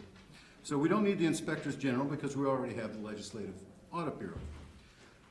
Now, I do think there is a serious separation of powers question here. Putting inspectors general, who are appointed and directed by the legislature, into executive branch agencies creates a separation of powers problem. Today in Wisconsin, we actually have an Inspector General for the Department of Children and Families, but that Inspector General is appointed not by the legislature, by the Secretary of that department. And I might add, the federal government has inspectors general. Those are appointed by the executive branch. And there's a reason for that, and that's the separation of powers. It's not appropriate for the legislature to put its own people in the executive branch and then make the executive branch pay for it, as Representative Call said. And then there's this question, and we've heard some talk of it already, about the consolidation of one-party rule, which I think is a really serious issue. You know, at some point the shoe's gonna be on the other foot, the gavel's gonna be on the other hand. And I don't think the party that controls both chambers would like it if the other party that controlled both chambers had all the power that this bill would invest in the inspectors general and in their supervisors in the legislature. When you have a situation like you have today, when one party already controls both chambers, that party under this bill would have the power to further entrench itself in several ways. First, since the Joint Committee on Legislative Organization would appoint the inspectors general, and since that committee is dominated by the party that controls both chambers, the committee could vote to appoint inspectors general who are their folks, or their people, or their cronies, regardless of the language in the bill about the need for nonpartisanship. I mean, how do you verify nonpartisanship? Second, since the bill would authorize the Speaker of the Assembly and the Senate Majority Leader to jointly direct the inspectors general, and when the Speaker and the Majority Leader are from the same party as they are today, this again gives that party enormous leverage to boss around agencies in partisan ways. Third, and Representative Brangen raised the issue of appointing inspectors general for 6-year terms, our concern is that the leaders of the Joint Committee on Legislative Organization could install their people well into the future, enabling them to exercise influence over the bureaucracy even after they may no longer be in power. And the last one, and this is the most serious one perhaps, is that this bill would be an invitation to corruption. It would allow the Inspector General to review claims by any individual that he or she has been adversely and substantially affected by an agency action or order. And I think Representative Brostoff was getting at some of this. If that individual happened to be a big donor to the party in power, for instance, that appointed the Inspector General, there'd be a strong incentive for that Inspector General to side with the donor and not the agency, regardless of the public good. And a lot of times these days, most waste, fraud, and abuse has come about from cronyism. For instance, you could have an example. You could have a manufacturer who's doing a lot of pollution, and the manufacturer hears from the DNR or staff in the DNR that this guy's a problem, we gotta go investigate this guy, and then the executive of the company who's given tons of money to the party in power and maybe millions of dollars to an independent group that then supports the party in power, contacts the Inspector General who's appointed by the people in power. And he says, get these guys off my back. And that's, I'm afraid that's how the system could work. And, you know, even though the other service agencies have been appointed by the Joint Committee on Legislative Organization, I do think that all of that should be changed and that we should have the same benchmarks and that they should be bipartisan appointments rather than the potential partisan appointments here. And an easy way to do it would be, you know, you have the majority leader and the minority leader in both chambers do the appointing. So for these reasons, the Wisconsin Democracy Campaign strongly opposes this bill, and I appreciate you allowing me to testify today. Representative Craig. Yeah, thank you for your testimony. So, under your hypothetical, if there's an IG that is a crony, where in the bill does it give that Inspector General any authority to get those guys off my back?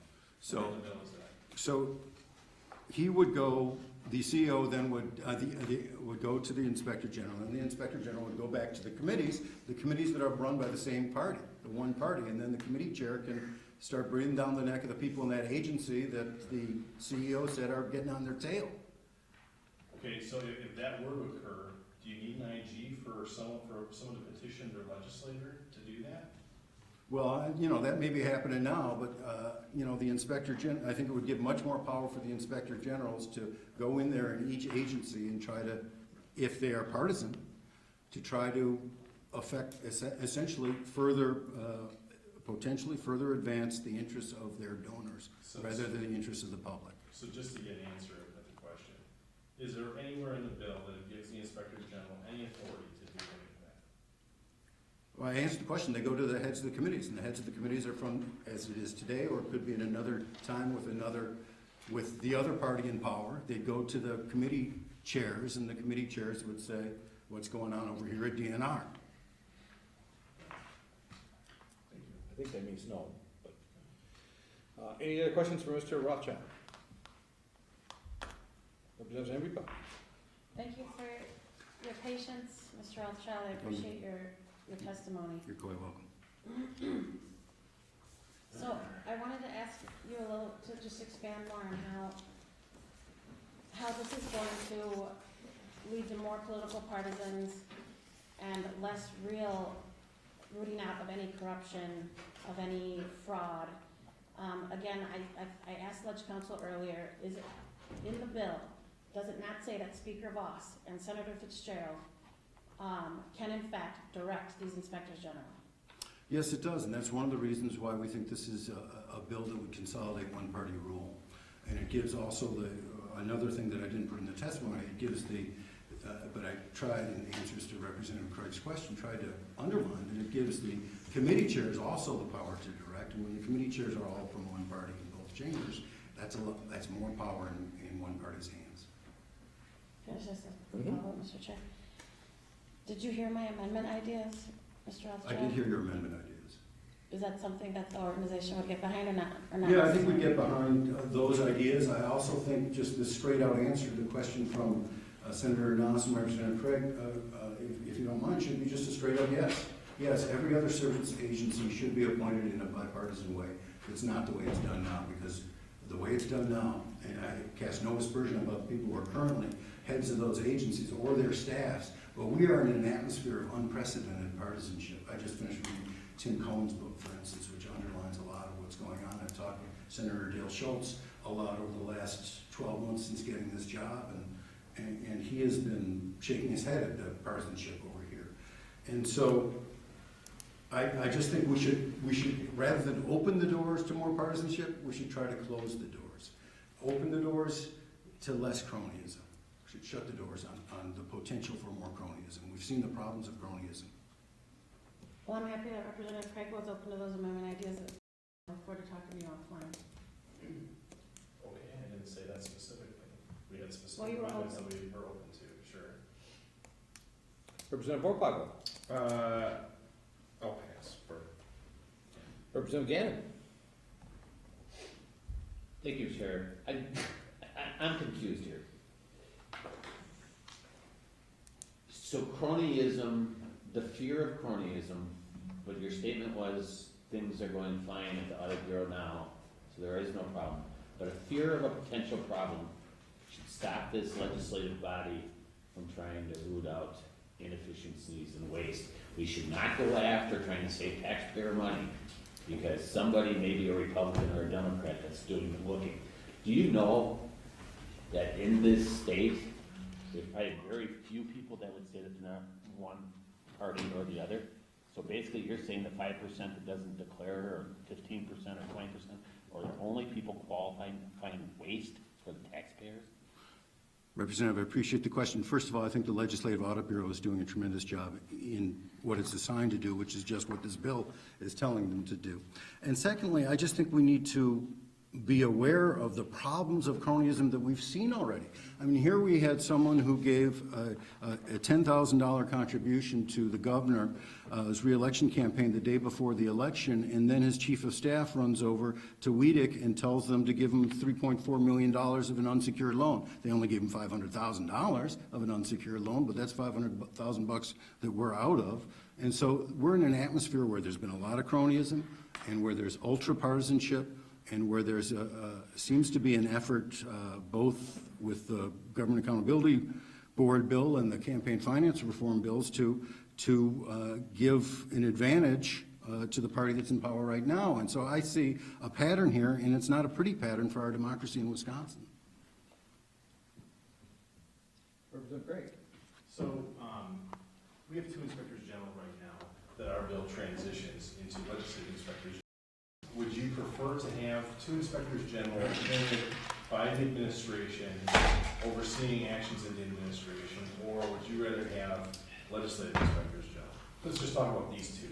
I think you've got a serious separation of powers problem, and that I'm not sure the governor is gonna sign on to this, for one thing, and secondly, a future governor could litigate this, and you really wanna get involved in a lawsuit on separation of powers on this issue. So I think it should stay within the executive branch. So then you have the agencies that are spending the money overseeing themselves, rather than a separate branch of government overseeing. I just want to be clear for the record, that you think that it'd be more accountable for an agency to oversee itself, rather than have a legislative hiree in that agency policing it. Representative, let me answer in two ways. First of all, the inspectors general at the federal level in the U.S. government, many of them do a good job, even at the CIA. I've read some of their inspector general reports, and at the Justice Department do a good job of internal oversight. And Referential, is it that they work for, or have them work for a separate branch of government? I believe I did answer the question. The answer is yes. Interesting. Depending on how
this is another way that we can save taxpayers money. It simply gives us the opportunity, and Representative Hutton did not mention, it also involves the highway maps as well. When I first came here, the first month that you're here, you see emails almost every day. I've this many extra blue books, who wants them, blah, blah, blah, this many extra highway maps. So this will prevent that. Obviously, there is a greater supply than demand for blue books, and this addresses that. So I guess I won't go any further into it since this is a fairly simple bill, and but it's hard to believe that there's actually written into state statute that my office has to get 600 blue books. That is probably the most ridiculous thing in the state statute right now. That's why Senate offices are much larger. Store, a blue book store. This place ever burns, look up the smoke. So somewhere there'll be a laminator and a printing press, much happier than you two guys. So all we do is pre-order them, is that what you're saying? We pre-order them at a set time before they go to press to allow, obviously, those quantities to be totaled and the appropriate number of books printed. It does go through certain agencies that have automatically received blue books. It does eliminate their allocation, and we go through that in detail if you want to. We did hear one concern about public libraries. Right now, every public library in the state automatically receives blue books. I would argue, as legislators, that is our role to make sure that we take our allocation and distribute them in our community as they deem fit. And we also know that in this day and age, those publications are available online, so they are easily accessible through the internet, as most young people do today. So just to reiterate, the blue book in its entirety is online also. Right? It is. Representative Brostock. Thank you guys very much. Thank you, Mr. Chairman. Yeah, I think this is a fine bill. I appreciate you guys doing your due diligence on it. I just have one question. Could I, before this is passed and while we're still discussing it, could I get the remaining amount of blue books in your offices? Sure. All right. I'd be happy to autograph all those for you. I think actually Senator Carpenter requested mine at the Senate hearing because so I'm not sure if I have any anymore. Can we split? 80-20? Don't tell me. All right. Thank you very much.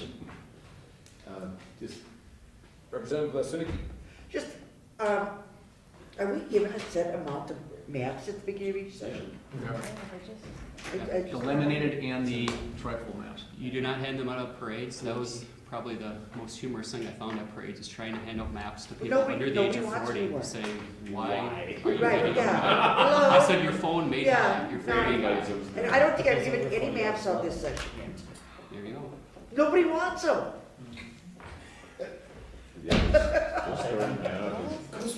I'm glad we're saying eye to eye on this issue, Representative Sinicki. I would just say this would have been great low-hanging fruit for the Inspector General when that division's in place. Don't get ahead of the game. Yeah, there. Representative everybody. Well, the bill's not as bad as the bill that was before us when I was a freshman way back in 2011. I think Dale was one of the lead authors of the bill. He wanted to eradicate, similar to what you mentioned in your testimony, Representative Hutton, he did want to eradicate blue books, period. Sure. They're available online, as you mentioned, Mr. Chair, and that was sufficient.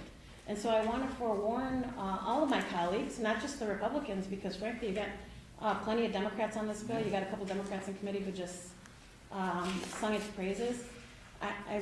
I just want to warn you against those of us have many of us have constituents, probably even you, Representative Hunt, in your district, that are folks that are living on a fixed income. I think as senior citizens especially, a lot of those folks aren't online. They don't have regular access to Wi-Fi like you and I probably do. You bet. So you have to be aware of those folks that are falling into the electronic superhighway cracks and don't have that access to the internet, to laptops, to iPads and iPhones.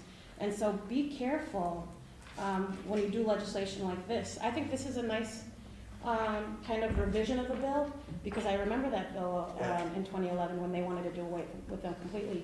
Your seniors might not like that too much, and a lot of us have a lot of respect for our senior citizen electorate. They are high voter turnout base. So, regardless of their turnout base, having high respect for our seniors should be kind of baseline regardless, right? So hopefully we all take that care with our seniors in our districts.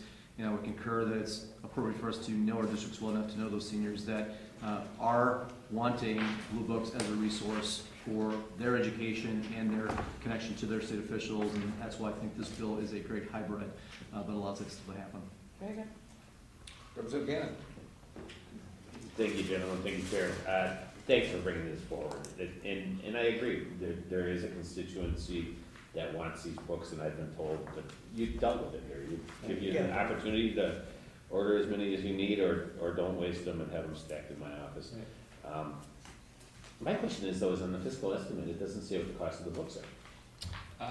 Does anybody know that number? In your testimony, I think you have it. Oh, is it in there somewhere? Yeah, it's on my test, in my. Okay, thank you. 721. Just, the question may come up, is I'm not going to be on this big bill. How much are you saving? $7.21. That's a lot of money. And if shipping's included, then it's over $10. That comes out of your account though. Oh no, the state pays a lot of them. Right, I borrowed from yours, actually. Figures. Representative I Bradshaw. shouldn't send it back. Well, thank you, Mr. Chairman. I'd also like to make, I appreciate you bringing this up, but I'd like to make one friendly amendment. Is I think it's, the format of the book is extremely expensive because of the binding and the process in itself. So maybe it's time to rebid the whole book process.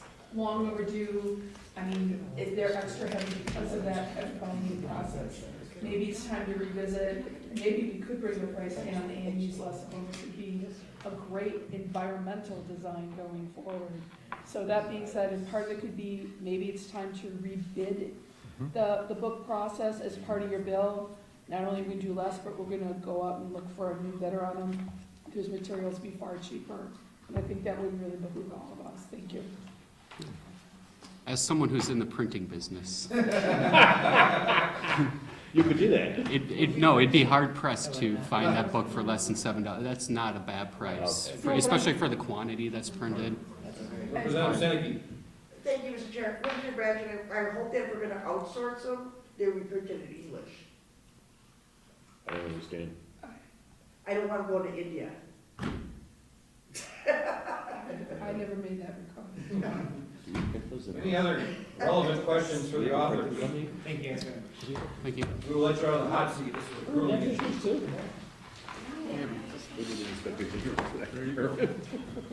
We'll move to AB 534. Representative Hutton, you might as well stay right there. Yeah, I think it's you. And to bring in reinforcements, we'll add Senator Kaplica. Very high price reinforcements, might I add. You guys could be like a Who his younger brother used to serve in the assembly. He was better looking too. Yeah. His younger brother. I I'll just say thank you, Mr. Chair, for calling this hearing to hear the growler bill.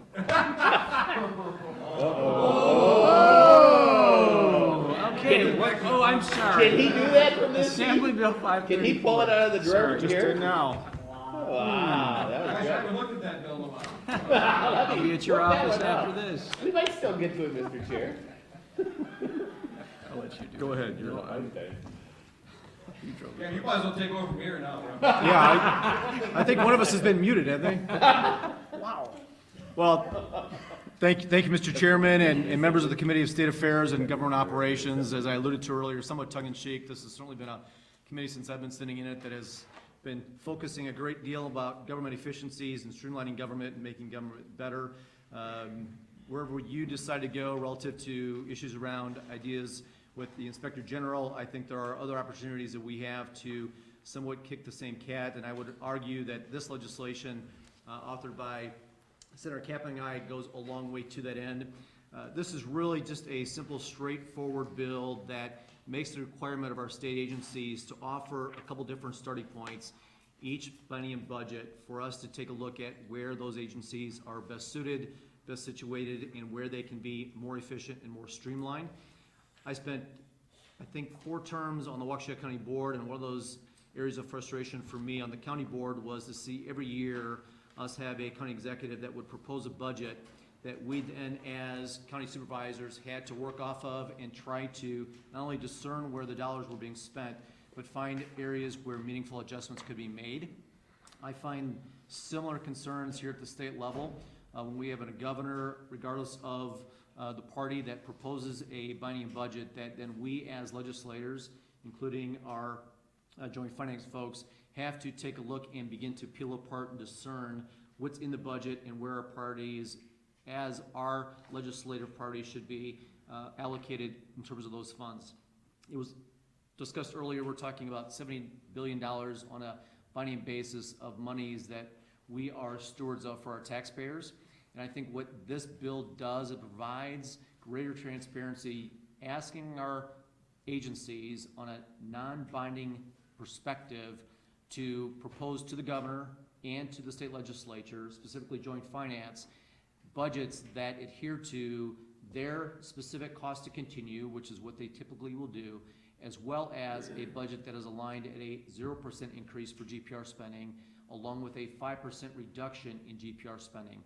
Again, not that either one of those proposals is binding, but it provides us a different starting point to take a look at where we as legislators feel our spending priorities should be within those state agencies, and allows a deeper dive discussion on an agency by agency basis to talk about how those agencies can operate most efficiently, that the services that they're rendering are provided to the citizens of this state in the most cost-effective means possible, as well as it allows us to take a deeper dive into those programs that are working really effectively, that, I'm just getting started, lady, that need to be greater resourced, or those programs that may well be outdated, that need to be reduced or eliminated.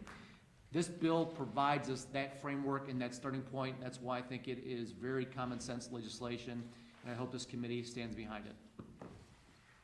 Mr. Senator. Mr. Chair, thanks for having us. I think Representative Sinicki, I really like your new hairstyle. It's nice, I really like it. Well, thank you. I just wanted to say that. You're not telling him to get going. Oh, we've got all day, Senator, just keep it up. I've got a town hall tonight. Believe me. You gotta go too. Just suck up. The only thing I'll add to Representative Hutton's testimony is what this does is it helps everyone to start thinking a little bit differently. So we look at, if we had to prioritize spending, what would we say is high priority, low priority? We think what myself, Representative Hutton, and others in the legislature are talking about is creating a new budgeting process down the road. It's kind of a bigger project that coincides with the STAR project, which is the PeopleSoft implementation. Once that's done in July of 2016, we actually have a solid software program in place that we can really start utilizing for budgeting purposes, goals, measurements, what is effective, what is not. But this starts the mentality of that change, so we start looking at priority of spending, what is good money, what is bad money. So we can, it's not just about cutting because it's oh, this is a bad program, we're just gonna cut it. It's reallocating to programs that are very effective. So that's the purpose of this, is to start changing mentality. I appreciate your time, and that's all I had. So What you're saying is, let's take a second look and present something that could potentially work on. Yeah, and I think to Senator Kevin's point, this is really no different than many of us do on our home front, in our own personal budgets. Many of us do this on the business side because businesses are in the position every year that they have to budget based on a lot of unknowns. And so my business, I know, and a lot of other people have different scenarios from a budgetary perspective based on what's going to happen with the economy, based on what's going to happen with clients, based on what's going to happen with expenditures, that they have to create different scenarios, any of one of which could actually play out and come to fruition. I think government should really be operating under the same venue to say, let's look at different scenarios based on what happens in the economy, what happens with revenues, what happens with programs that may or not be efficient. I think this gives us various options to begin to look at and creates that initial deeper dive. I think that's just smart government. Yeah, I agree. I don't think there's anyone stepping back and taking a look at a bigger picture potentially down the road. Representative Brostow. Thank you. So, a couple questions. First of all, why was the number 5 reached? It seems fairly arbitrary. because it's a nice, simple number that people can get their arms around. It's not too aggressive. If you go to any one of your constituents and talk to them about the last 5 years, most of them have had to deal with at least a 5% decrease in their budget. We wanted to keep it simple. We thought 5%. We talked 0, 2.5%, 5%. And we just thought, let's keep it real simple to start that mentality change. And 5% was a good number. So I agree, the last 5 years have been hard on Wisconsin's economy, but I also think that, the same, by that logic, I don't understand why 3% or 2% or 4% wasn't reached. Or more specifically, why it wasn't, why if you're doing something like this, it wouldn't be appropriate to the agency. For example, DOT has spent a lot of money, right? Mm-hmm. And it's very different. I mean, that agency has had a very different year than, most other agencies actually under our watch, right? Correct. For example. Sure. But they're not being treated saying, oh, it's 14% for DOT or 2% for DOT. It's, you know, the same that all these other agencies have very different spending practices and very different allocations. You know, so it seems inappropriate to have a kind of one size fits all when all the agencies are, and then this year we saw, you know, DOT I think is the most striking example. You know, there's very different allocations there. I mean, I think you guys both agree with that, right? Well, again, I think the arduous task of trying to be very specific on an agency-by-agency basis to determine is 1%, 3%, 6.3%, 8.2% more relevant for that agency, again, becomes pretty arduous and debilitating. Number two, the fact that this is really non-binding, so if, to your point, your example, if DOT wants to come in, they're going to offer us 3 scenarios. One of those scenarios is what they feel is appropriate for their cost to continue. That may be 0%, it may be an increase of 15%. Either way, it doesn't matter. It gives us starting points to talk about that. Either way, they're gonna have to justify before the governor and before joint finance and the entire legislative body what they feel is appropriate for their ongoing budget concerns. I think that's very doable for them to continue to have that discussion as they present the budget they feel is appropriate. Okay, and also on that point, what is the fiscal impact of this? How much is this gonna cost? How much extra time and attention is each staff and each agency gonna have to devote to coming up with these? It's probably gonna be part of their standard budgeting process. So as you have discussions, and we did this when I was, you know, for our business, we do this. It's part of the discussion that should be taking place already. There's not an extra cost to saying, okay, what are good programs and what are bad programs? They may need to start a little bit earlier in the discussions, but that's part of the job of these agencies. There are budgeting people inside the agencies, that's their job. But that doesn't really address the question, that's a separate issue. What I'm asking It's not a is- separate issue, it's Well, the exact well, issue of let me just looking and saying, re-clarify let me something a little finish more the sense. question though. I wanna finish the question you asked me. But it's a different question, I think you misheard, or maybe I missaid it, so Well, let me just there's clarify. no fiscal impact because you're not spending money on figuring out what the 5%. Right. That's somebody Okay. inside the agency who's already there. Right, exactly. I think that's a great way to say it. There's someone inside the agency who's running the numbers, who is taken away from the other work they're doing in order to do this. Every 2 years, that is part of the process. There are Right, so people it's an designated extra- within the agency to do this, it's their job. Well, it will be, whatever the Mhm. legislator directs them to is their job. We could, you know, anything we could say is their job because it's up to us, right? It's They're already doing this as part of their budget process. So then this legislation is not needed if they're already doing it. No, we're just saying, instead of coming to us with your top line number, I want you to put those scenarios in. The governor actually had a 0% increase mandate from the agencies this time. So- We so- didn't allocate additional resources to it, because the Right. people are still going and saying, where's our spending going to be? Right. We're not adding 3 people per agency because they have to figure out what's a negative 5%. Bottom line is there will be no fiscal note associated, no cost to taxpayers for this to be carried out, bottom line. So so another way that one might describe it then is an unfunded mandate where we're asking for more resources being allocated within the agency. Yeah, there are no additional resources allocated within the agency. The staffing is already there to perform this function. They will just now be required to carry it out per statute. Okay. Very simple. Thank you. All right, we'll go to Representative Dan. Thank you, Chairman. It's been a long night, you look a little different today. Gentlemen, better or worse? Oh, he looks much the same. Better time though, right? Yeah, better tie, there you go. I am so thankful, today seems like, today is all about, for the most part, working with the taxpayers and looking out for their best interest.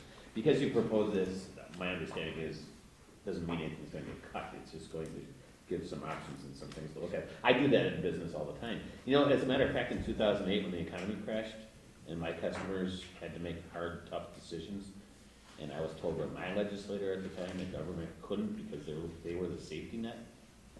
Now maybe is the time, as the economy has come back, that government can start taking a little different look at it. Anyway, as part of my beginning here in the legislature, I was investigating zero-based budgeting.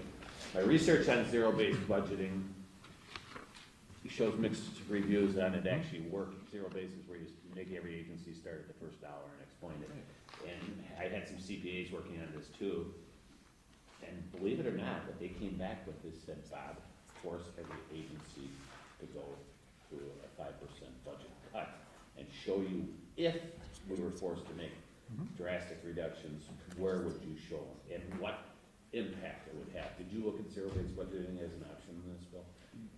This is, We didn't specifically in this bill, but the correlation is there. The reality though, in most traditional zero-based budget procedures that we've seen around the country, they become more dysfunctional because of the interaction with the agencies. And so we specifically didn't go down the road of saying zero-based budgeting.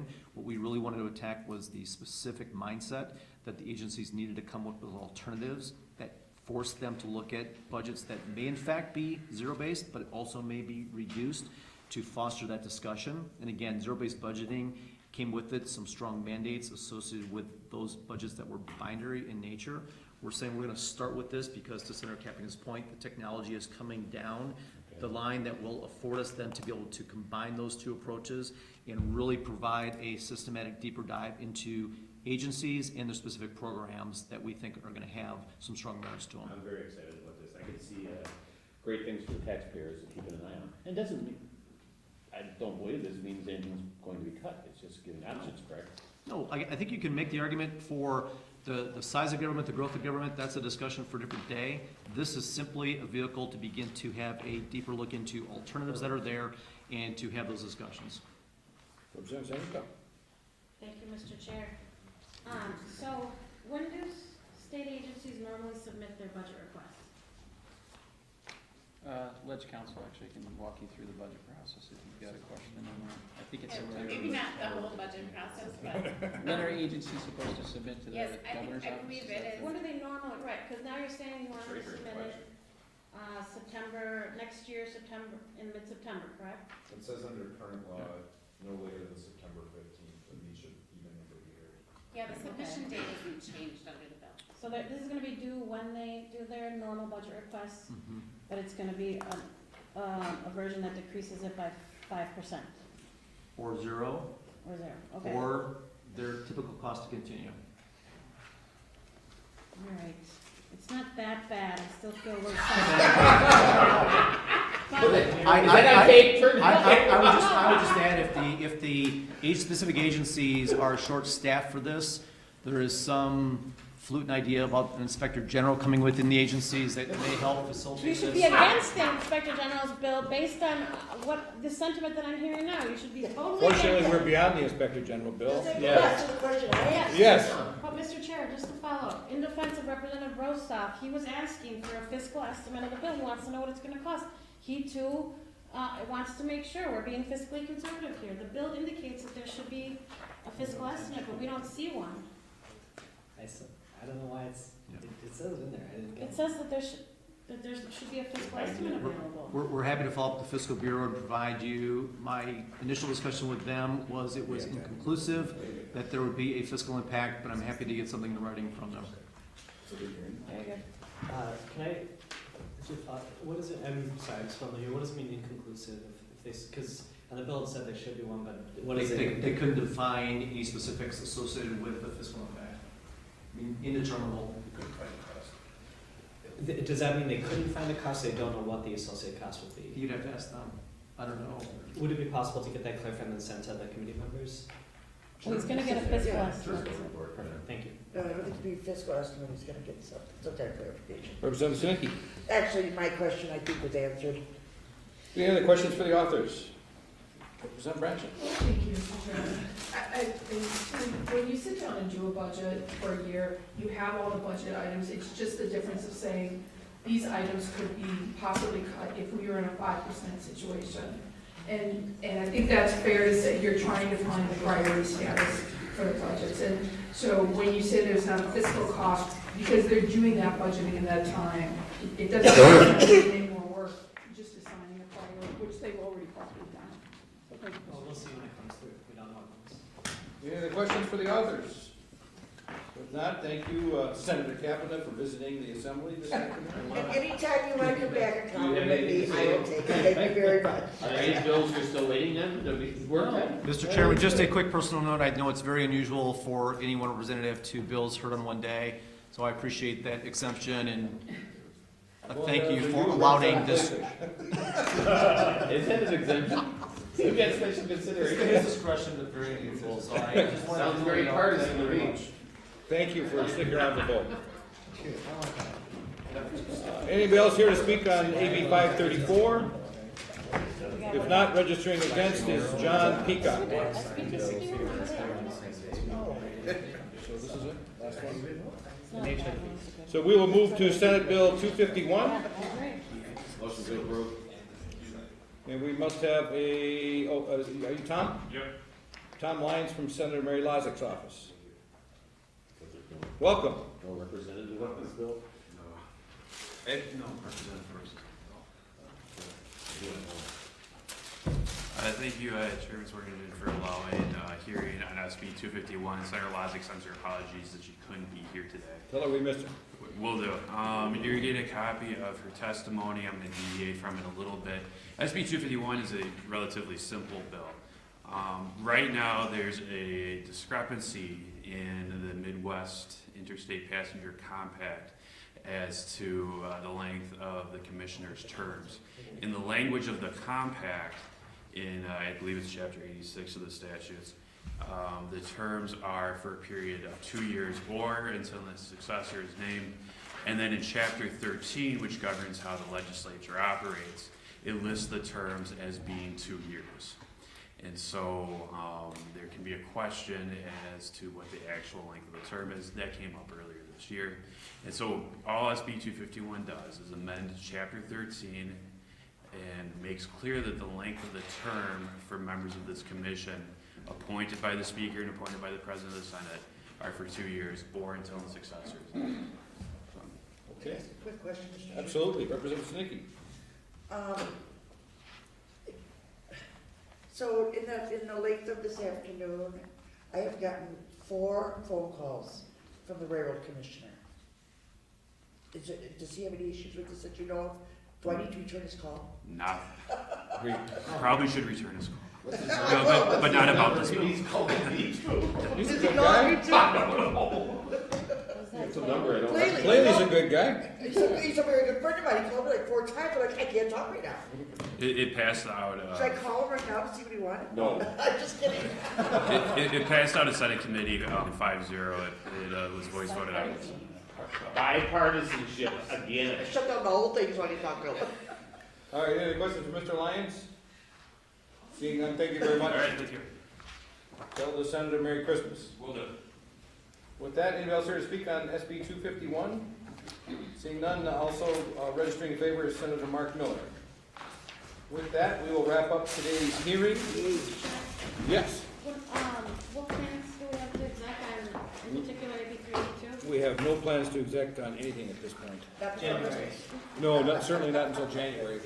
Not until the new year? Yeah. What was that grammar bill? So with that, I will say Merry Christmas, Happy New Year, Merry everybody. We'll Christmas. see you again in 2016. Yeah, we're done. Yeah.